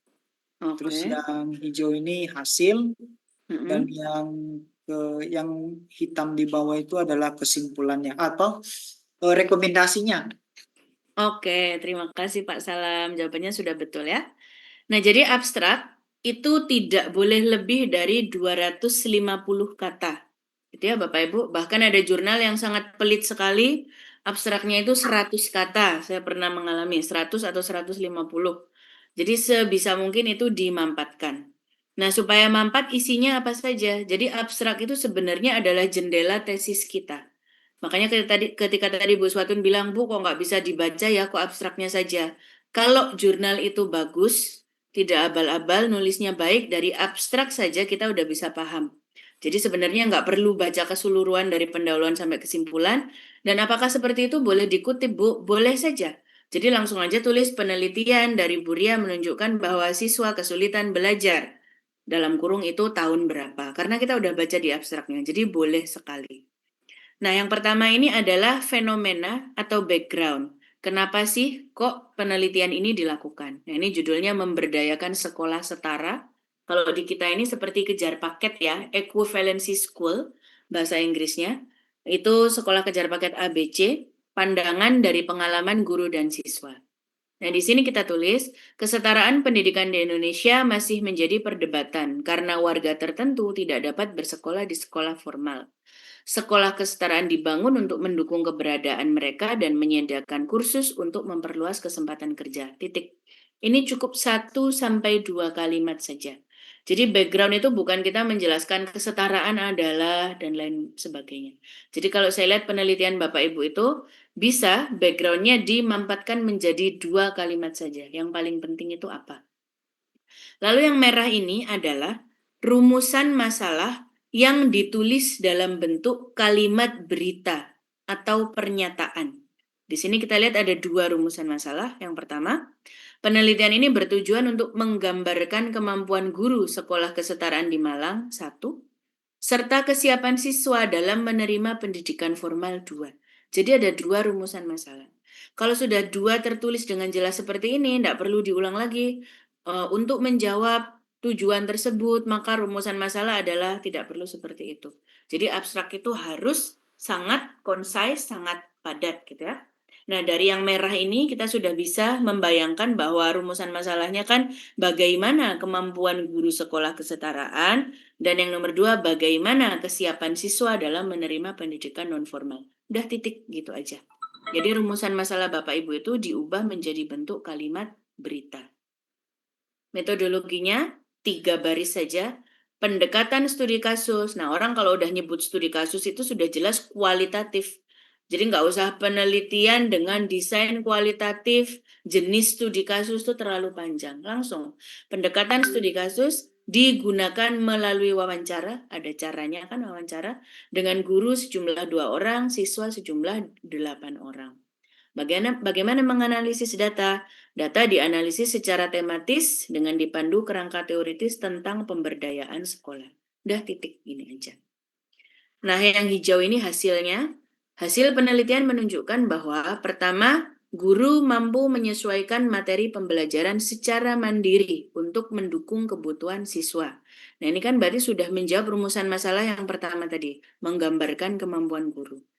Nah, di sisi lain, siswa kesulitan belajar karena usia, latar belakang pendidikan, dan beban kerja. Karena bayangkan, ini penelitian saya ada satu kelas gitu ya, isinya cuma 20 orang, tapi ada yang umurnya masih 16 tahun karena dia putus SMP, tapi ada juga yang umurnya tuh sudah hampir 40 tahun karena dia itu lagi nyari ijazah SMA, kayak gitu. Nah, itu kan susah untuk menyamakan orang kalau usia dan latar belakangnya beda-beda. Nah, terlihat jelas bahwa guru dan siswa berupaya agar sekolah kesetaraan dapat berjalan dengan bantuan yang terbatas. Jadi yang merah dan yang hijau ini harus konsisten. Rumusan masalahnya 2, jawabannya juga 2. Kalau jawabannya ada temuan unik atau mau diperpanjang, boleh. Nah, yang hitam paling bawah ini penting karena baik tesis maupun jurnal itu harus ada kalimat seperti ya sudah, saya sudah tahu hasil jurnalmu seperti itu, lalu mau diapakan, gitu kan? Setelah mengetahui berita, informasi, data ini, so what? Kan biasanya orang seperti itu. Nah, setelah mengetahui ternyata ada kesulitan lain-lain, hasil studi ini menyiratkan perlunya meninjau kembali pemberdayaan sekolah kesetaraan dan lain sebagainya dan lain sebagainya. Ya. Jadi ini bukan kesimpulan, ini adalah implikasi. Implikasi itu adalah perasaan seperti, oh ya sudah, hasil penelitiannya seperti itu, lalu mau diapakan. Nah, diapakan itulah yang wajib ditulis di huruf-huruf hitam yang paling bawah ini. Kalau di dalam jurnal, ini sangat menjual. Karena kalau nggak ada implikasi, editor atau yang nerima jurnal itu tadi kayak, udah banyak Bu penelitian kayak gitu, terus kita harus ngapain? Kayak gitu. Kalau misalnya terpaksa abstraknya harus pendek sekali, saran saya yang harus dipotong adalah yang hitam paling atas.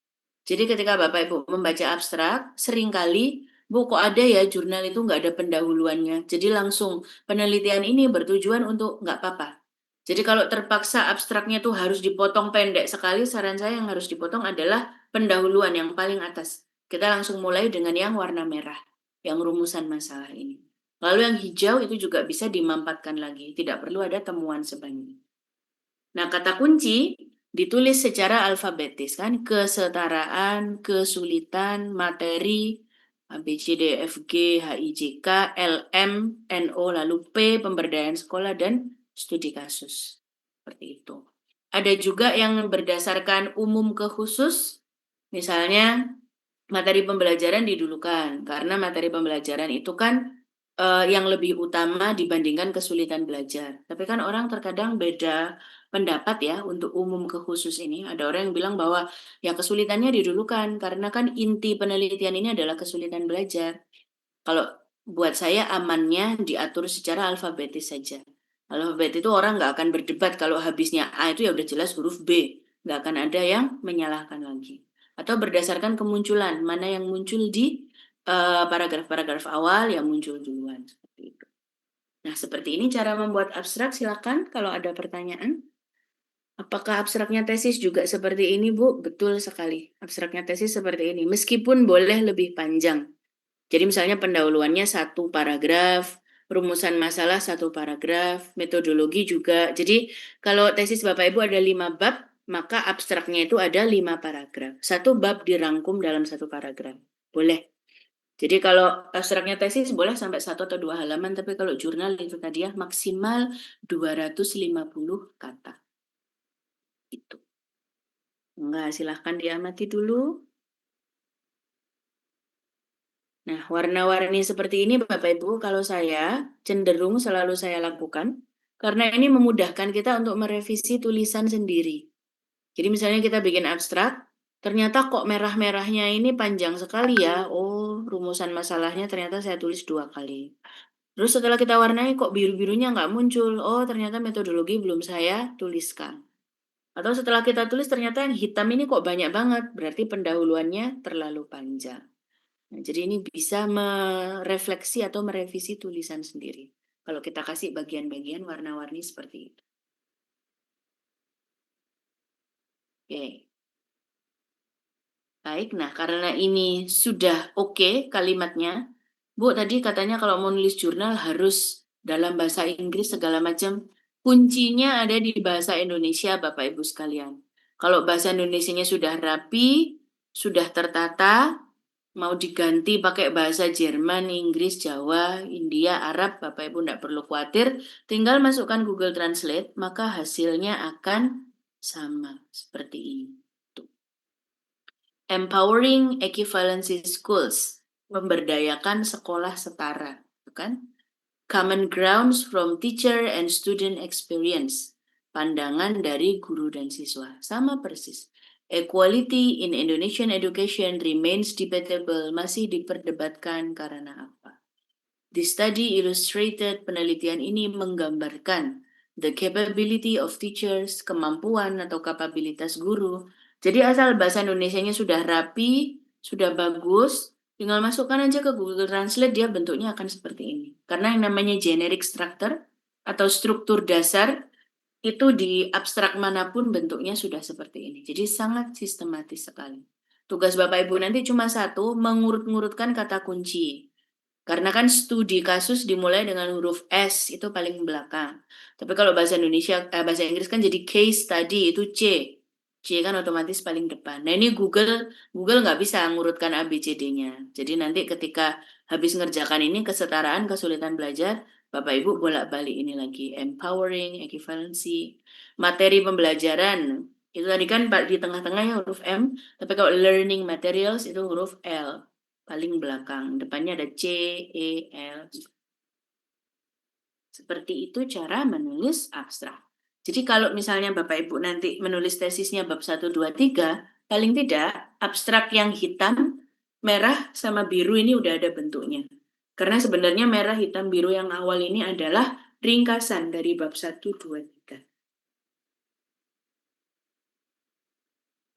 Ya, ada pertanyaan? Enggak, silakan Bu Sotun.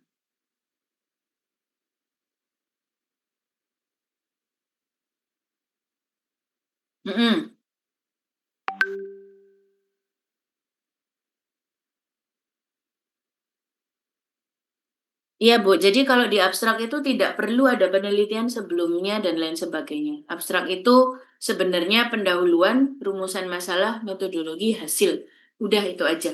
Jadi penelitian sebelumnya itu disamarkan dalam bentuk background atau fenomena. Seperti itu Bu.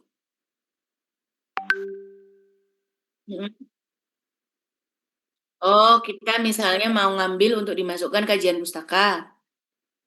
Boleh, jadi diambil langsung dari hasilnya itu. Yang hijau-hijau itu. Jadi kalau Bu Osatun nyari penelitian yang bagus, itu dilihat dari abstraknya saja sudah kelihatan biasanya, udah jelas, semuanya sudah teridentifikasi di situ. Nanti coba download jurnal yang kayak dari Sinta 5, Sinta 6, itu nanti kadang kesalahan orang itu nggak paham abstrak itu apa gitu ya, akhirnya dicomot paragraf 1 dari pendahuluan langsung aja taruh situ gitu. Padahal sebenarnya bukan itu. Nanti akan kerasa bedanya. Orang yang menulis abstrak dengan sembarangan dan yang sudah tahu rumusnya abstrak itu harus mengandung apa.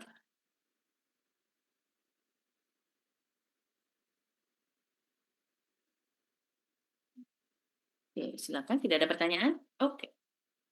Baik, kalau tidak ada pertanyaan, sekarang kita masuk ke developing arguments, Toulmin model of argumentation. Aduh, apa ini Bu, gitu ya. Nah, ini ada claim, data, warrant, backing, qualifier, reservation. Di sini ada, nah, daripada bingung, ini langsung aja saya kasih contohnya. Ting. Silakan diamati dulu.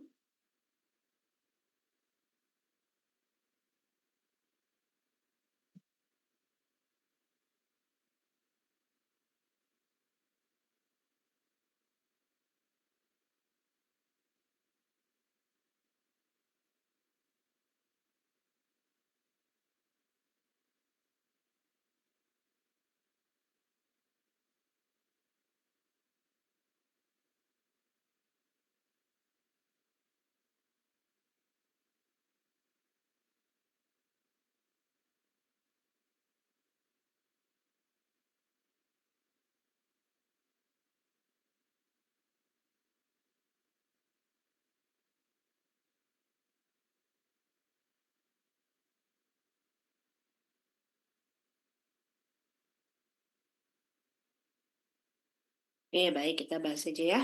Nah, di atas ini ada claim atau thesis statement yang paling atas dulu, lalu ada data, ada warrant 1, warrant 2, warrant 3, lalu ada backing, qualifier, dan reservation. Nah, di belakangnya itu saya kasih angka 1, 1, 1, 1, itu artinya satu kalimat. Jadi dalam satu paragraf, Bapak Ibu idealnya itu hanya ada 1, 2, 3, 4, 5, 6, 7, 8 kalimat saja. Nggak usah banyak-banyak. Kalau Prof. Saifuddin itu sangat rigid, satu kalimat tidak boleh lebih dari 20 kata, 14 atau 20 kata. Dalam satu paragraf tidak boleh lebih dari 9 kalimat.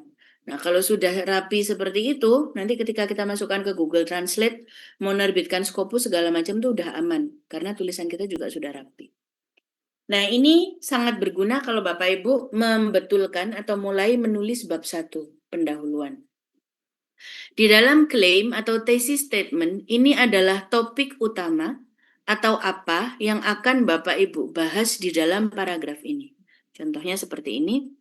Tuntutan publikasi menjadi masalah kritis bagi sejumlah peneliti dan akademisi di Indonesia. Titik. Jadi kita mau membahas itu, ya. Lalu kita punya data, hal ini kemungkinan disebabkan oleh perbedaan pola tulisan, 1, sumber literatur yang terbatas, 2, dan juga banyaknya beban kerja, 3. Kita punya 3 argumen di sini. Tapi kan sebagai penulis, kita ini tidak boleh berargumen begitu saja. Jadi 3 data itu harus kita beri garansi atau warrant. Garansi itu apa? Dengan adanya kutipan seperti ini. Misalnya kan hal ini kemungkinan disebabkan oleh perbedaan pola tulisan. Buktinya apa? Akademisi dan peneliti Indonesia cenderung menulis secara induktif. Nah, ini menurut siapa? Yang bertentangan dengan standar tulisan internasional yang mengharapkan argumen deduktif. Titik. Lalu yang kedua, sumber literatur yang terbatas. Dalam hal literatur, tidak semua jurnal dapat diunduh karena, nah itu menurut siapa? Kutipannya siapa?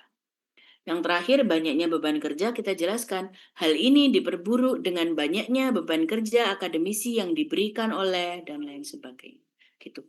Jadi sudah jelas yang hitam ini kita mau membahas apa, lalu yang merah ini bisa dijabarkan dalam hal apa, dan yang biru ini menjadi fakta untuk mendukung opini kita yang merah ini. Sebenarnya kalau mau berhenti dari yang biru ini sudah cukup, Bapak Ibu bisa langsung ke bawah. Hal ini membuktikan bahwa kurangnya publikasi bukan semata-mata disebabkan oleh tingkat produktivitas, titik, kayak gitu. Tapi kalau misalnya Bapak Ibu punya sumber literatur yang banyak, mau ditambahkan, boleh. Di sini ada yang namanya backing sama qualifier, yang hijau-hijau ini. Nah, di sini kan kita bisa mulai bermain dengan kalimat gitu kan, sebuah studi yang dilakukan oleh Bu Uswatun misalnya menunjukkan bahwa apa. Studi ini mengungkap adanya apa. Temuan studi ini senada dengan beberapa penelitian lain yang menunjukkan bahwa, nah itu jelasnya apa bagaimana. Seperti itu. Nah, jadi kalau nanti Bapak Ibu sudah menulis pendahuluan, saya tahu, tapi beberapa ada yang panjang banget, beberapa ada yang sampai kemana-mana, ada yang ya namanya juga warna-warni kayak gitu ya. Nah, di sini Bapak Ibu boleh mulai memetakan variabel-variabel terpenting apa yang harus dituliskan di dalam pendahuluan. Ciri paragraf yang baik itu adalah ketika dia dicabut dari keseluruhan teks, paragraf itu bisa berdiri sendiri.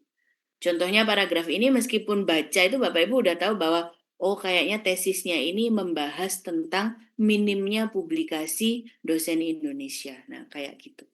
Itu disebabkan apa? Karena dia udah menuliskannya seperti ini. Jadi yang pertama sudah punya topiknya, yang kedua alasannya, yang ketiga fakta-faktanya, dan yang keempat kita ulangi lagi namanya reservation.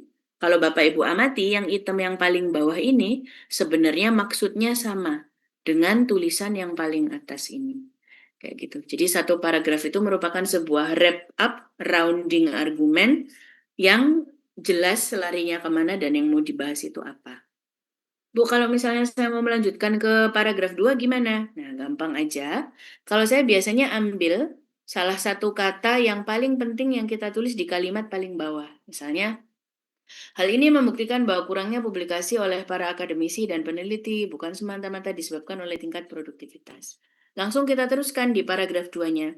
Beberapa akademisi dari negara tertentu yang memiliki tingkat produktivitas tinggi adalah, nah, misalnya kita kasih contoh Singapura, lalu New Zealand, lalu apa.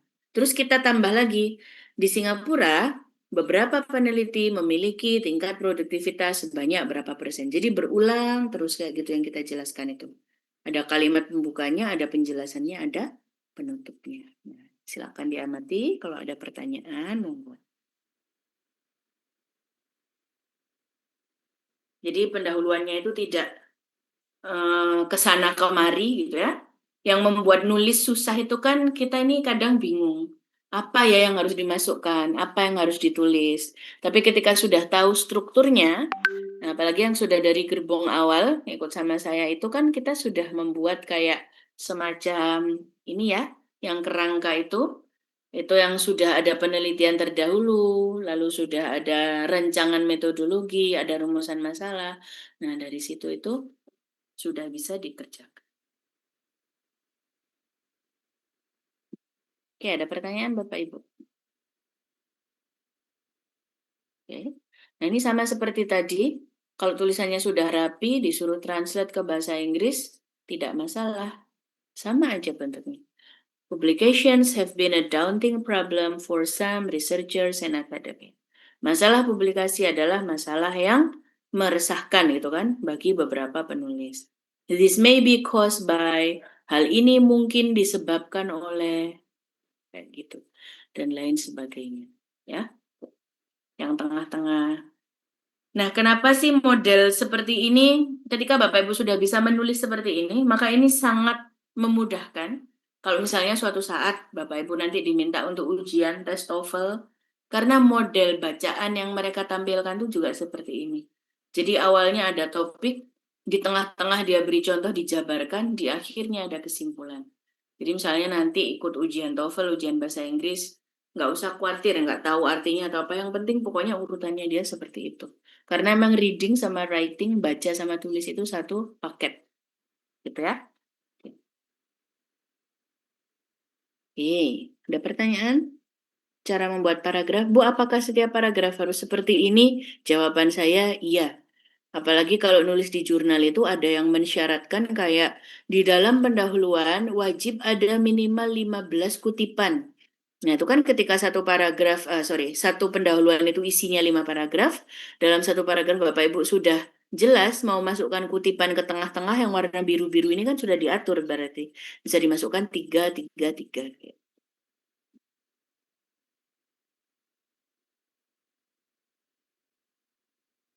Oke.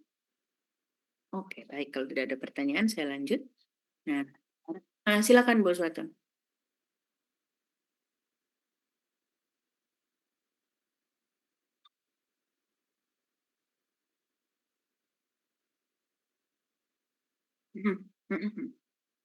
Oke. Oke. Betul, Bu. Jadi boleh sekali. Bedanya, kalau di dalam pendahuluan dia itu cuma ditulis sekilas-sekilas saja sebagai perbandingan atau novelty. Di bab 2, Bapak Ibu bisa membahasnya lebih jauh. Misalnya kalau di bab 1 ditulis penelitian terdahulu yang dilakukan oleh Pak Salam menunjukkan bahwa apa, gitu ya. Nah, di bab 2 diulangi lagi. Dan dengan kata-kata yang berbeda boleh. Jadi ditulis misalnya pada tahun 2020 pernah dilakukan penelitian di SD mana kepada siswa sebanyak 60 orang. Nah, itu kan tadinya nggak disebutkan di bab 1. Jadi kita bisa memandang satu jurnal atau satu penelitian terdahulu itu dari angle yang berbeda-beda. Seperti itu.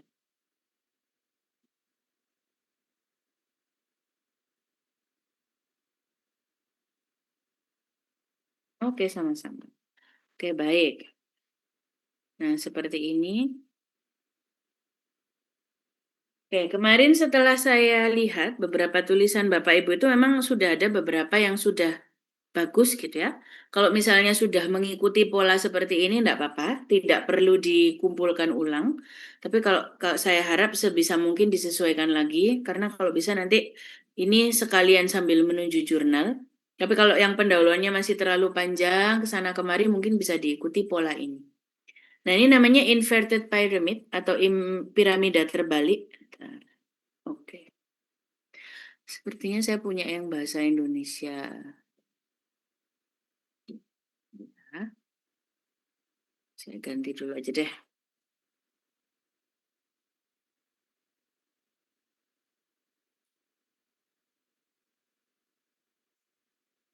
Nah, misalnya kayak gitu kan.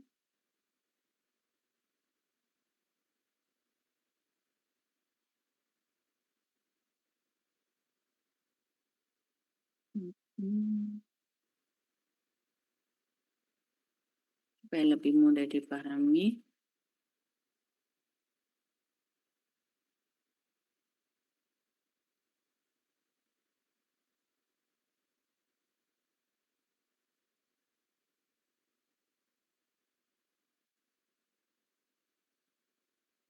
Beberapa ada yang saya lihat belum muncul state of the art-nya, ya.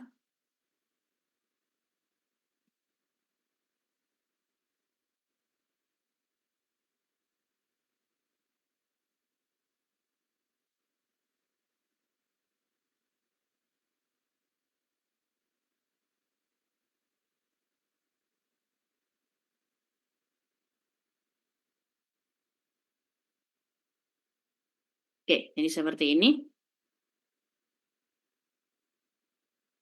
Nah, misalnya ini judul tesisnya publikasi internasional, tantangan dan hambatan atau kesulitannya di mana. Paragraf 1, Bapak Ibu langsung tuliskan fenomena publikasi di Indonesia. Nah, itu fenomenanya bagaimana? Kan seperti tadi yang saya contohkan, orang-orang kesulitan, banyak beban kerja, dan lain sebagainya. Tapi, wajib mencantumkan penelitian terdahulu mengenai hal tersebut. Misalnya kesulitan publikasi di Indonesia pernah diteliti oleh. Nah, jadi jangan khawatir Bapak Ibu. Jadi pokoknya isinya nulis tesis itu kalau sudah ada, ya alhamdulillah. Kalau belum ada penelitian terdahulu itu lebih alhamdulillah lagi seperti itu. Karena akan lebih mudah untuk menunjukkan novelty, kebaruan atau gap-nya itu di mana. Jadi fenomena publikasi di Indonesia itu apa? Lalu penelitian serupa pernah dilakukan oleh siapa? Di tahun berapa? Itu kita jelaskan apa adanya. Tapi kan tentu saja penelitian terdahulu itu kan ada ruang lingkup dan batasan. Ada saran bagi peneliti selanjutnya. Nah, itulah yang Bapak Ibu harus kritisi dan bisa dituliskan di paragraf 3. Jadi di dalam piramida terbalik ini, satu blok ini mencerminkan satu paragraf. Jadi idealnya pendahuluan Bapak Ibu itu terdiri dari 1, 2, 3, 4, 5, 6 paragraf saja minimal. Biar enggak bingung nulisnya banyak-banyak, ada yang sampai 3 halaman, 4 halaman. Lebih dari itu apa boleh Bu? Boleh sekali. Nah, tapi minimal 6 itu sebenarnya sudah cukup, ya. Jadi sudah dijelaskan fenomenanya apa, lalu penelitian terdahulunya apa, kita kritisi. Sayangnya penelitian terdahulu tidak merujuk pada, atau sayangnya penelitian terdahulu belum membahas tentang apa. Nah, itu kita harus mengkritisi. Lalu di bawahnya, paragraf 4, barulah kita tuliskan, maka dari itu penelitian ini berbeda karena dilakukan di mana, karena subjeknya siapa, dan lain sebagainya. Lalu ke paragraf 5, oleh karena itu rumusan masalah ditetapkan sebagai berikut, dan paragraf paling terakhir, jawaban dari rumusan masalah di atas diharapkan dapat menjawab apa dan lain sebagainya. Seperti itu. Jadi bisa dipahami Bapak Ibu dari sini cara menulis pendahuluan. Nah, jadi kemarin yang pendahuluannya masih terlalu panjang, jangan lupa Bapak Ibu, kita ini masih punya bab 2, bab 3, bab 4, bab 5. Jangan dihabiskan energinya di depan, namanya orang baru nulis bab 1 ya. Semangat gitu sampai bab 2 kajian pustakanya habis. Akhirnya cari-cari lagi, cari jurnal lagi. Padahal yang di bab 1 itu bisa dipindah ke bab 2. Oke, jadi caranya seperti ini. Silakan dibatasi. Bab 1 itu minimal 6 paragraf aja. Kalau lebih boleh Bu? Boleh. Tapi ketika semua variabel yang Bapak Ibu maksudkan itu sudah ditulis di dalam bab 1, ya udah nggak usah diperpanjang lagi. Ya. Nanti misalnya bisa diperpanjang yang di tengah-tengah ini. Nah, dengan mengerjakan seperti ini kan pekerjaan Bapak Ibu jadi lebih terstruktur gitu. Karena sudah jelas bab 1 6 paragraf, berarti 1 hari 1 paragraf gitu kan. Ini hari Senin, Selasa, Rabu, Kamis, Jumat, Sabtu, 1 minggu udah jadi bab 1. Gitu. Dan nggak perlu maksudnya mengebut yang sampai capek dan lain sebagainya. Nah, itu kan yang akan memberatkan. Gitu. Enggak, kalau ada pertanyaan silakan. Izin Bunda. Silakan, gimana, Bu Triana? Iya, kemarin sempat minta sarannya sama Bunda kan, yang judul karena memang kita ini anak baru, Bunda. Nah, kemarin itu tuh sempat ada bimbang oleh judul itu yang ada kata peningkatan itu dan saya kan ingat katanya tesis yang baik adalah tesis yang selesai gitu. Jadi saya nggak mau nanti malah bikin di pertengahan jalan atau sudah sempro malah jadi di apa ganti gitu ya Bunda. Akhirnya saya mikir lagi gimana kalau misalnya judul itu diganti gitu kan. Nah, jadi kemarin itu sempat sharing mohon sarannya sama Bunda kan kalau judulnya itu pakai yang lebih simpel gitu, apakah bisa? Nah, namun ada keraguan antara subjeknya itu pakai siswa atau guru. Izin menyebutkan judulnya ya Bunda. Oke, boleh silakan. Analisis pembelajaran IPA berbasis deep learning pada guru kelas 7 SMP Negeri Sumber Harta. Nah, itu awalnya saya bukan pada guru tapi pada siswa. Namun sudah coret-coret sedikit itu kok kayaknya kalau pada siswa itu memang banyak penelitian terdahulu sudah walaupun tidak sama plak begitu. Cuman ingat juga bahwa nanti mau instrumennya itu mau dikasihkan sama siswa harus wawancara dan lain-lain itu kayaknya mau saya hindari. Akhirnya saya pakai yang pada guru gitu dah. Akhirnya saya cari jurnal itu yang subjeknya guru dan ternyata belum nemu. Nah, itu artinya bisa jadi novelty penelitian kita gitu ya, Bunda?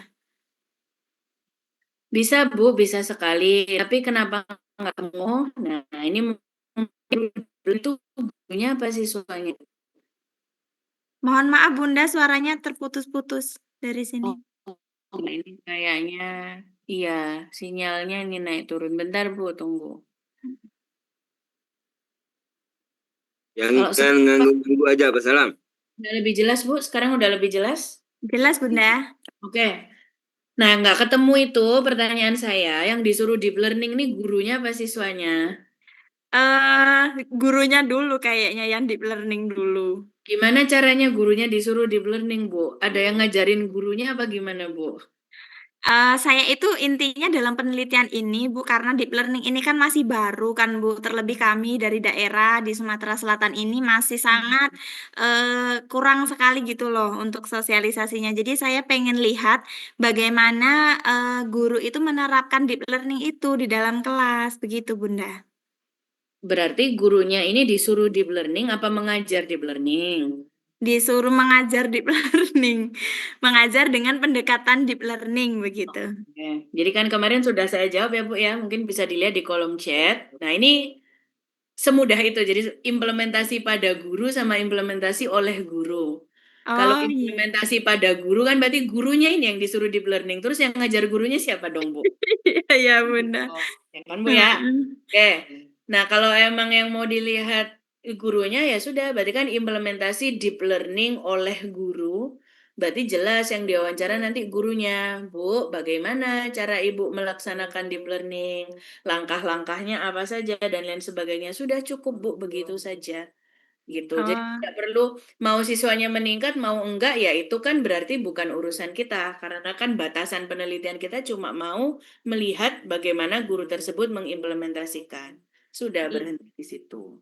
Ya Bunda, terima kasih Bunda. Artinya ini kita pakainya implementasi ya Bunda, nggak pakai analisis.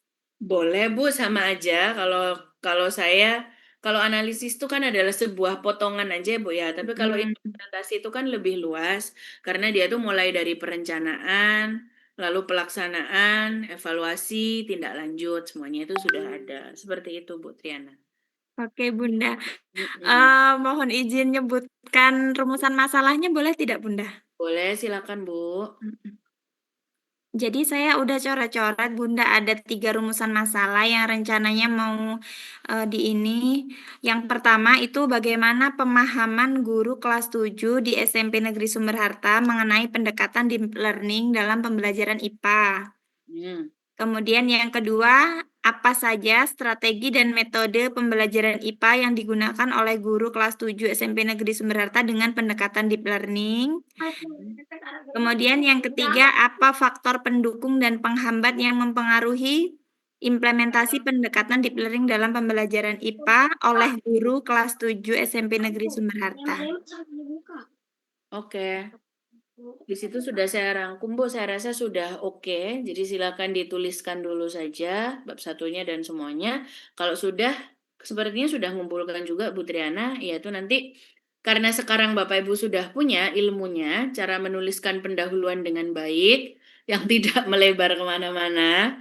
Nah, yang bikin bimbingan lama itu kan kita ini yaitu tadi tidak punya arahan gitu ya. Bab satu itu harus dibikin kayak gimana, lalu maunya saya gimana, dan Bapak Ibu akhirnya belum paham juga, akhirnya revisi itu cuma bolak-balik, nggak cepat ACC. Nah, sekarang di sini sudah diberitahu bahwa seharusnya pendahuluan itu seperti tadi, arahnya bagaimana, lalu penelitian terdahulu ditaruh di mana, atau kalau perlu bikin piramida terbalik dulu, nah itu silahkan dirapikan dulu. Nah, dengan cara seperti itu, karena kita sudah sama-sama satu tujuan ya, sudah tahu bentukannya pendahuluan yang baik itu gimana, insya Allah biasanya kalau revisi sama saya pendahuluan itu 2 atau 3 kali revisi itu sudah oke. Seperti itu. Nah, jadi setelah bab 1, ini pertanyaannya Bu Fitria, memang sebaiknya langsung loncat ke bab 3 dulu aja. Gitu. Ya Bu, saya kan belum ngumpulin bab 1 ya, karena kebetulan sekali Ibu teh membahas tentang latar belakang, karena memang saya kebingungan untuk sebenarnya latar belakang itu inti-intinya apa saja sih yang memang seharusnya perlu dicatat seperti itu ya. Dan waktu kemarin melihat beberapa bab 1 teman-teman, kok banyak banget begitu, saya jadi makin pusing begitu Bu ya. Nah kebetulan sekali hari ini Ibu membahas itu, ya Allah, asa ketemu jalan keluar gitu ya. Nah untuk yang kemarin judul yang kemarin kan Ibu suruh menspesifikasikan mau memilih ya, kan ada peningkatan di tengah-tengah. Izin ya Bu menyebutkan judulnya. Boleh. Penerapan manajemen sumber daya manusia dalam rangka peningkatan kompetensi guru dan pegawai di sekolah menengah atas Muhammadiyah. Nah, kan kata Ibu teh peningkatan itu jadinya kuanti. Iya, Bu. Nah, yang lebih baiknya bagaimana? Dalam rangka jadi gitu. Kemarin kayaknya sudah saya balas di WhatsApp ya Bu ya, karena kalau dengan judul seperti tadi, bayangan kita atau harapan kita sebagai pembaca, pembimbing, penguji itu, oh berarti di sebuah sekolah ini SDM-nya masih rendah, maka akan diadakan pelatihan dan treatment seperti itu, dan nanti akan ada nilainya. Jadi ada pretest sebelum dilatih itu nilai manajemennya berapa, lalu setelah itu dilatih, setelah itu akan dites lagi, akan post-test, dan itu dibandingkan meningkat atau tidak. Kalau judulnya seperti itu, jadi bayangan penelitian kami sebagai pembaca seperti itu, Bu. Oh, gitu.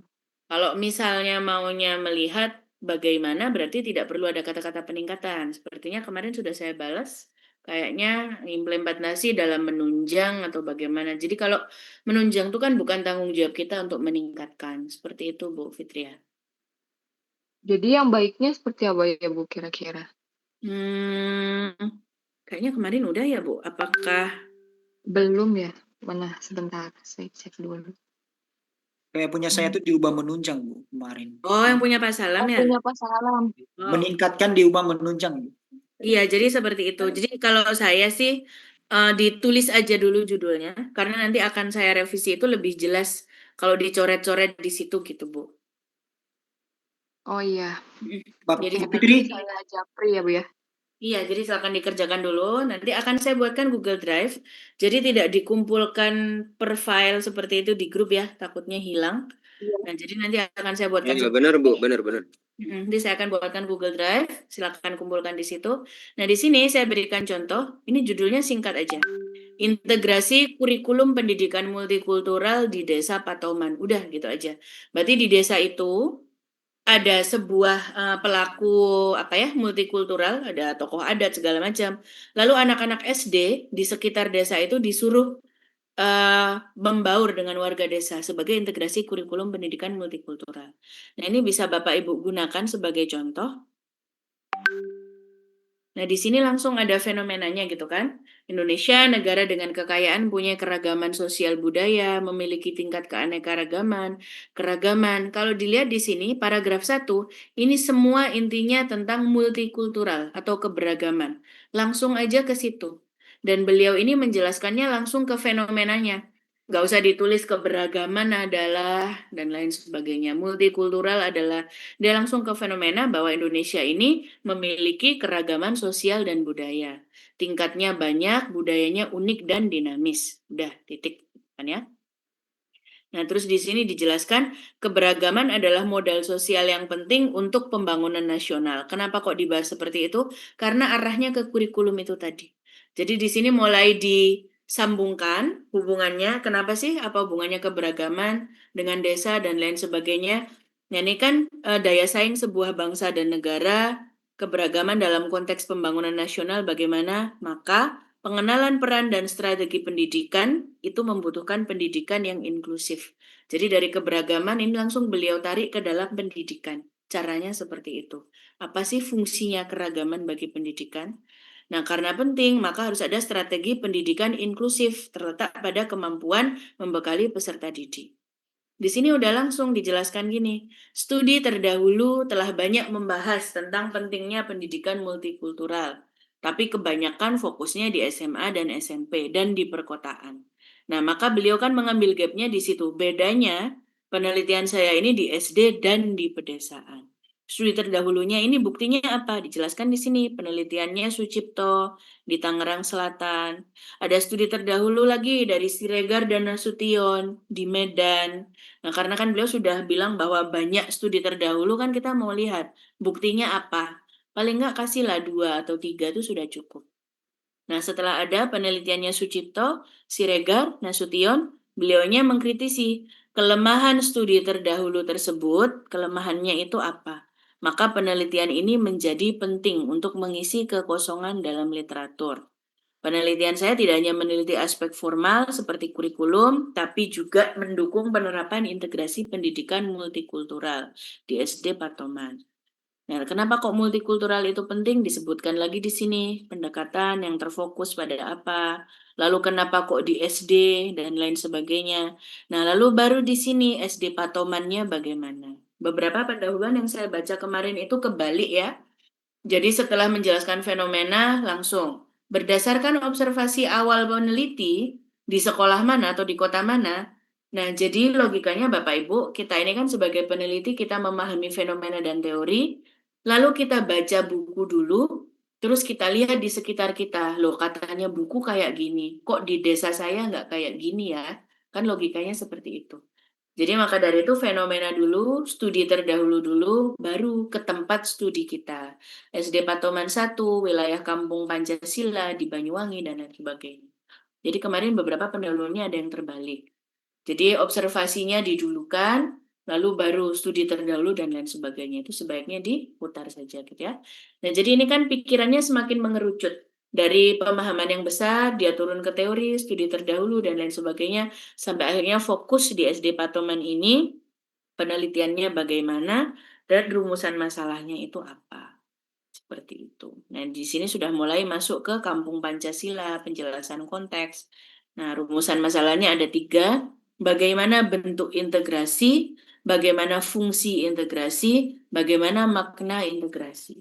Jadi diidentifikasi bentuknya dulu. Ketika kita udah tahu bentuknya, fungsinya dari bentuk-bentuk itu apa saja. Kalau sudah tahu artinya apa, nah itu ada 3 rumusan masalah. Nah, sini yang dilihat signifikansinya tadi. Udah selesai, cukup 3 halaman saja. Langsung ke kajian pustaka. Sudah jelas di situ ada fenomenanya, lalu ada studi terdahulunya, ada konteks mengapa tempat tersebut dipilih, sampai akhirnya mengerucut ke rumusan masalah. Seperti itu Bapak Ibu. Mau diamati, nanti akan saya share sebagai contoh. Beliaunya memang belum lulus, tapi sudah mau ujian tesis. Nah, dan ini lumayan tinggi kemarin nilainya, sempro nilai terbaik, jadi saya gunakan sebagai contoh. Silakan kalau ada pertanyaan tentang cara menulis pendahuluan. Bu Ria mau tanya. Silakan Bu. Gimana Bu Yuni? Kalau menuliskan kutipan tadi loh Bu Ria, misalkan penelitian terdahulu lah, penelitian terdahulunya itu apakah itu orang pertama atau penelitian itu sudah disebutkan di penelitian kedua gitu loh, yang saya bingung itu loh. Penelitian pertama, kedua gimana Bu maksudnya? Contoh misalkan Bu Ria melakukan penelitian lah, penelitian dari Bu Ria itu sudah dikutip untuk di penelitiannya Pak Salam, misalnya gitu ya. Nah, yang saya baca punyanya Pak Salam, misalkan kayak gitu. Nah, itu nulisnya bagaimana, Bu? Jadi kalau master S2 ini sebisa mungkin tidak ada kutipan di dalam kutipan, gitu ya Bu ya. Jadi misalnya saya sudah meneliti, terus penelitian saya ditulis di tesisnya Pak Salam, gitu kan? Ya. Nah, yang harus Bu Yuni lakukan adalah melihat daftar pustakanya Pak Salam untuk melihat judul asli tesis saya itu di mana dan wajib membaca. Jadi nggak boleh Ria di dalam suatu, nah kayak gitu nggak boleh. Jadi kalau bisa langsung ke peneliti aslinya. Oke. Kalau itu S1 masih boleh Bu, tapi kalau sekarang sebisa mungkin dihindari. Oke, terima kasih Bu Ria. Sami-sami Bu Yuni. Bu Ria mau tanya. Silakan Bu Mel. Untuk judul tesis saya ini bingung saya. Enggak, Kemarin itu pengaruh manajemen sarana dan prasarana terhadap motivasi dan prestasi belajar siswa di SMKN 1 Banyuanyar. Kemarin sama Profesor Budi disuruh lebih spesifik lagi. Akhirnya saya ganti di sini pengaruh manajemen sarana dan prasarana bengkel otomotif terhadap motivasi dan prestasi belajar siswa jurusan TKR di SMKN 1 Banyuanyar Probolinggo. Oh, gitu. Oke. Kalau menurut saya sebenarnya yang awal itu sudah cukup spesifik sih Bu, jadi tidak perlu diperkecil lagi. Ini Pak Budi minta lebih spesifiknya di bagian apa Bu, dalam hal apa? Di sarananya apa gitu katanya Bu kemarin itu. Kan sarana itu banyak, lapangan itu juga sarana, makanya harus dispesifikkan lagi katanya seperti itu, makanya saya bingung ini. Oh gitu, oke.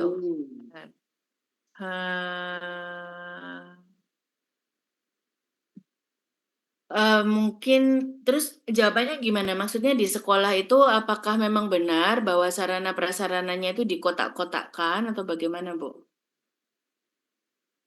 Kalau Pak Budi ngomong itu kan sarana itu kalau ditulis hanya sarana saja, akhirnya semua akan masuk, termasuk lapangan, kelas, itu. Katanya seperti itu, Bu. Makanya harus satu saja yang lebih spesifik, akhirnya yang memang benar-benar berpengaruh terhadap motivasi dan prestasi belajar siswa. Katanya seperti itu, Bu, kemarin.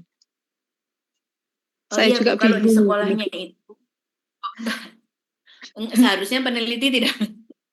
Gini Bu, maksudnya berarti di sekolah itu apakah memang benar sarana prasarananya itu di kotak-kotakkan seperti itu juga? Apa memang ada yang khusus buat anak apa tadi otomotif atau bagaimana gitu Bu?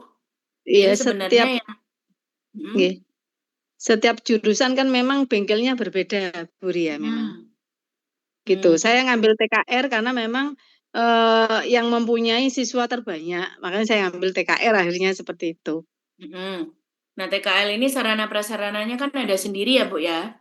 Ya, bengkel otomotif ini gitu. Nah, mungkin maksudnya Pak Budi seperti itu mungkin. Jadi ketika sudah sebenarnya kalau yang ngasih saran Pak Budi nanyanya ke Pak Budi sih, Bu. Karena kan saya juga nggak tahu maksudnya beliau itu gimana gitu. Nah, iya kan Ibu disuruh Pak Budi nanyanya sama saya. Ya udah. Jadi kalau memang saya kira maksudnya beliau ya itu tadi karena emang setiap anak sarananya beda-beda. Kalau anaknya jurusan olahraga kan sarananya jadi kolam renang misalnya kayak gitu. Kalau maksudnya dispesifikkan seperti itu mungkin bisa dicoba Bu. Malah concern saya itu yang paling penting apakah instrumennya sudah ada. Karena ini kan kuantitatif banget ya Bu ya. Kayak gitu. Belum ada. Nah itulah. Jadi sebelum berlanjut lebih jauh, karena kan bagaimana bisa kita nanti mencari data kalau kuesionernya itu nggak ada. Kalau bikin sendiri ya seperti yang selalu saya ulang di kelas metodologi itu agak bahaya juga sih Bu gitu. Nggih.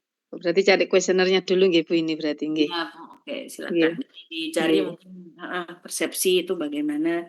Kalau kuesioner tentang motivasi belajar itu banyak Bu, banyak sekali gitu. Tapi kalau persepsi tentang kelengkapan sarana prasarana ini saya yakin pasti kuesionernya tidak spesifik tentang itu. Pasti nanti kuesionernya tentang kelengkapan sekolah dan lain sebagainya, dan Bu Mel itu harus sedikit mengadaptasi gitu, harus sedikit dimodif. Kalau buat saya dimodif nggak apa-apa sih Bu, asalkan tidak membuat dari nol gitu. Nggih.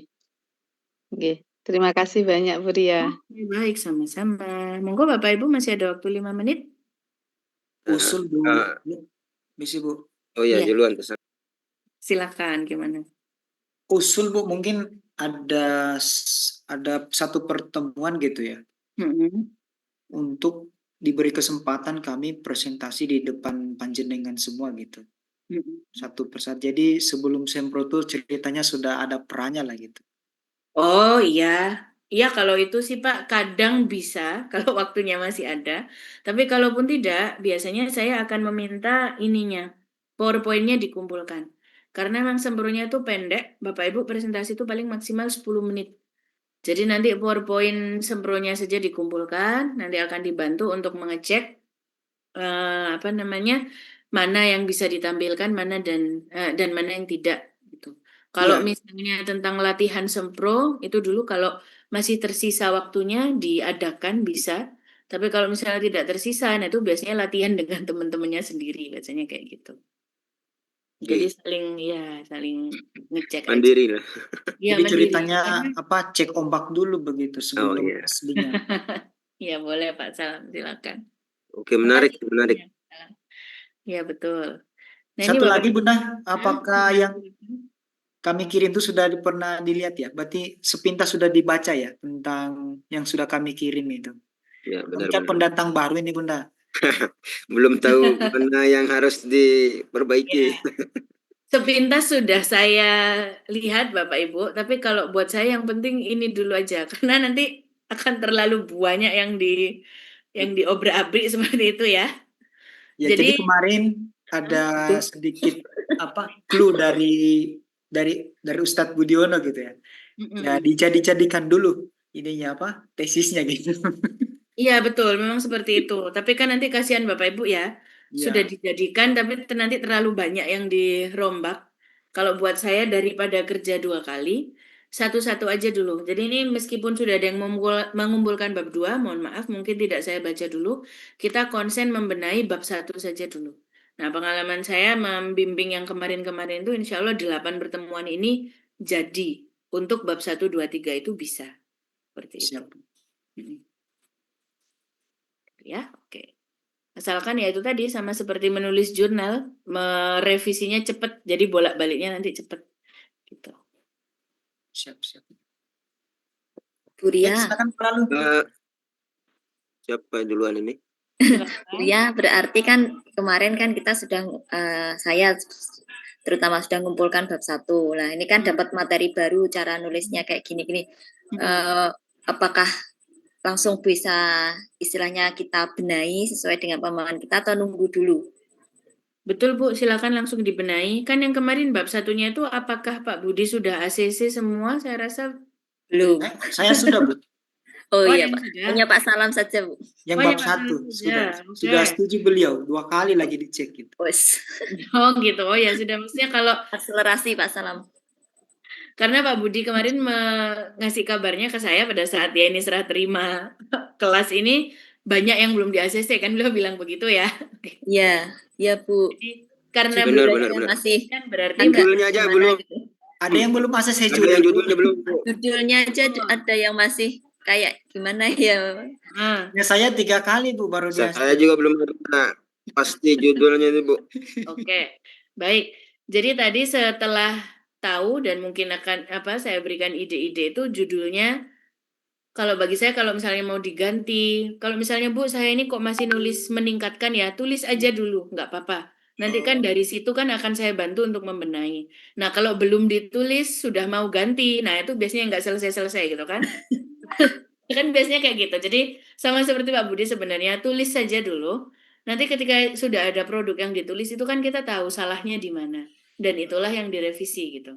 Seperti itu. Jadi monggo apapun itu mau meningkatkan, menganalisis, mengimplementasi segala macam, tulis saja dulu. Nah, dari situ kan saya bisa memberikan masukan, Pak, ini sebaiknya diganti apa, ini sebaiknya diganti apa. Tapi yang jelas tulis dulu bab satunya dengan cara-cara seperti tadi.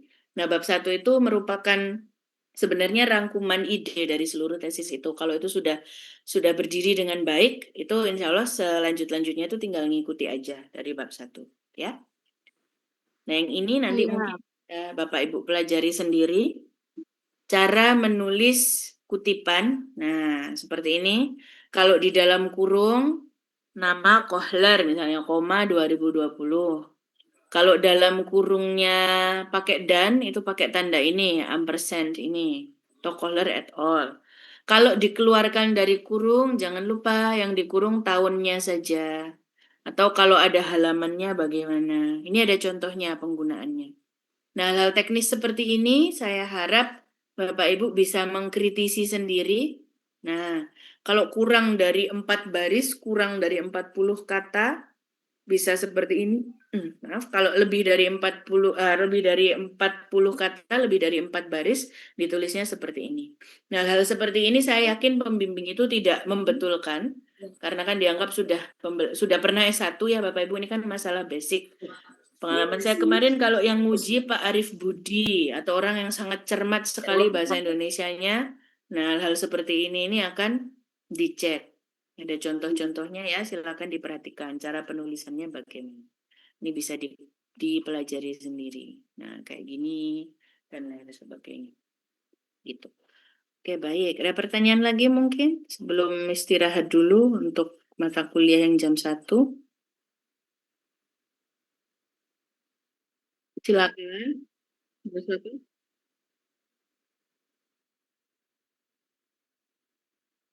Betul. Iya, nanti akan saya share untuk itu. Yang tadi itu loh Bu diminta. Iya akan saya share. Tapi bentuknya PDF ya, supaya Iya, tidak Bu. tinggal dihapus-hapus saja. Jadi PDF ini kan untuk dipelajari strukturnya. Dan nanti akan saya beri contohnya 2. Dari situ Bapak Ibu bisa melihat kemiripan strukturnya. Jadi setiap variabel itu ada fenomenanya, lalu ada studi terdahulu, dan bagaimana itu sampai mengerucut ke rumusan masalah. Oke. Benar Bu, model asli. Soalnya yang dikasih sama Pak Budi itu beda, saya lihat struktur pendahuluannya. Yang contoh tesis itu. Nah, beliau hanya ngasihkan outline Bu, bukan. Iya, makanya Kalau outline-nya. punya Bunda ini kan sudah matang, sudah jadi tulisan gitu. Oh iya, oke. Kalau itu hanya outline gitu, kayak Iya. daftar isi gitu. Oh baik, iya.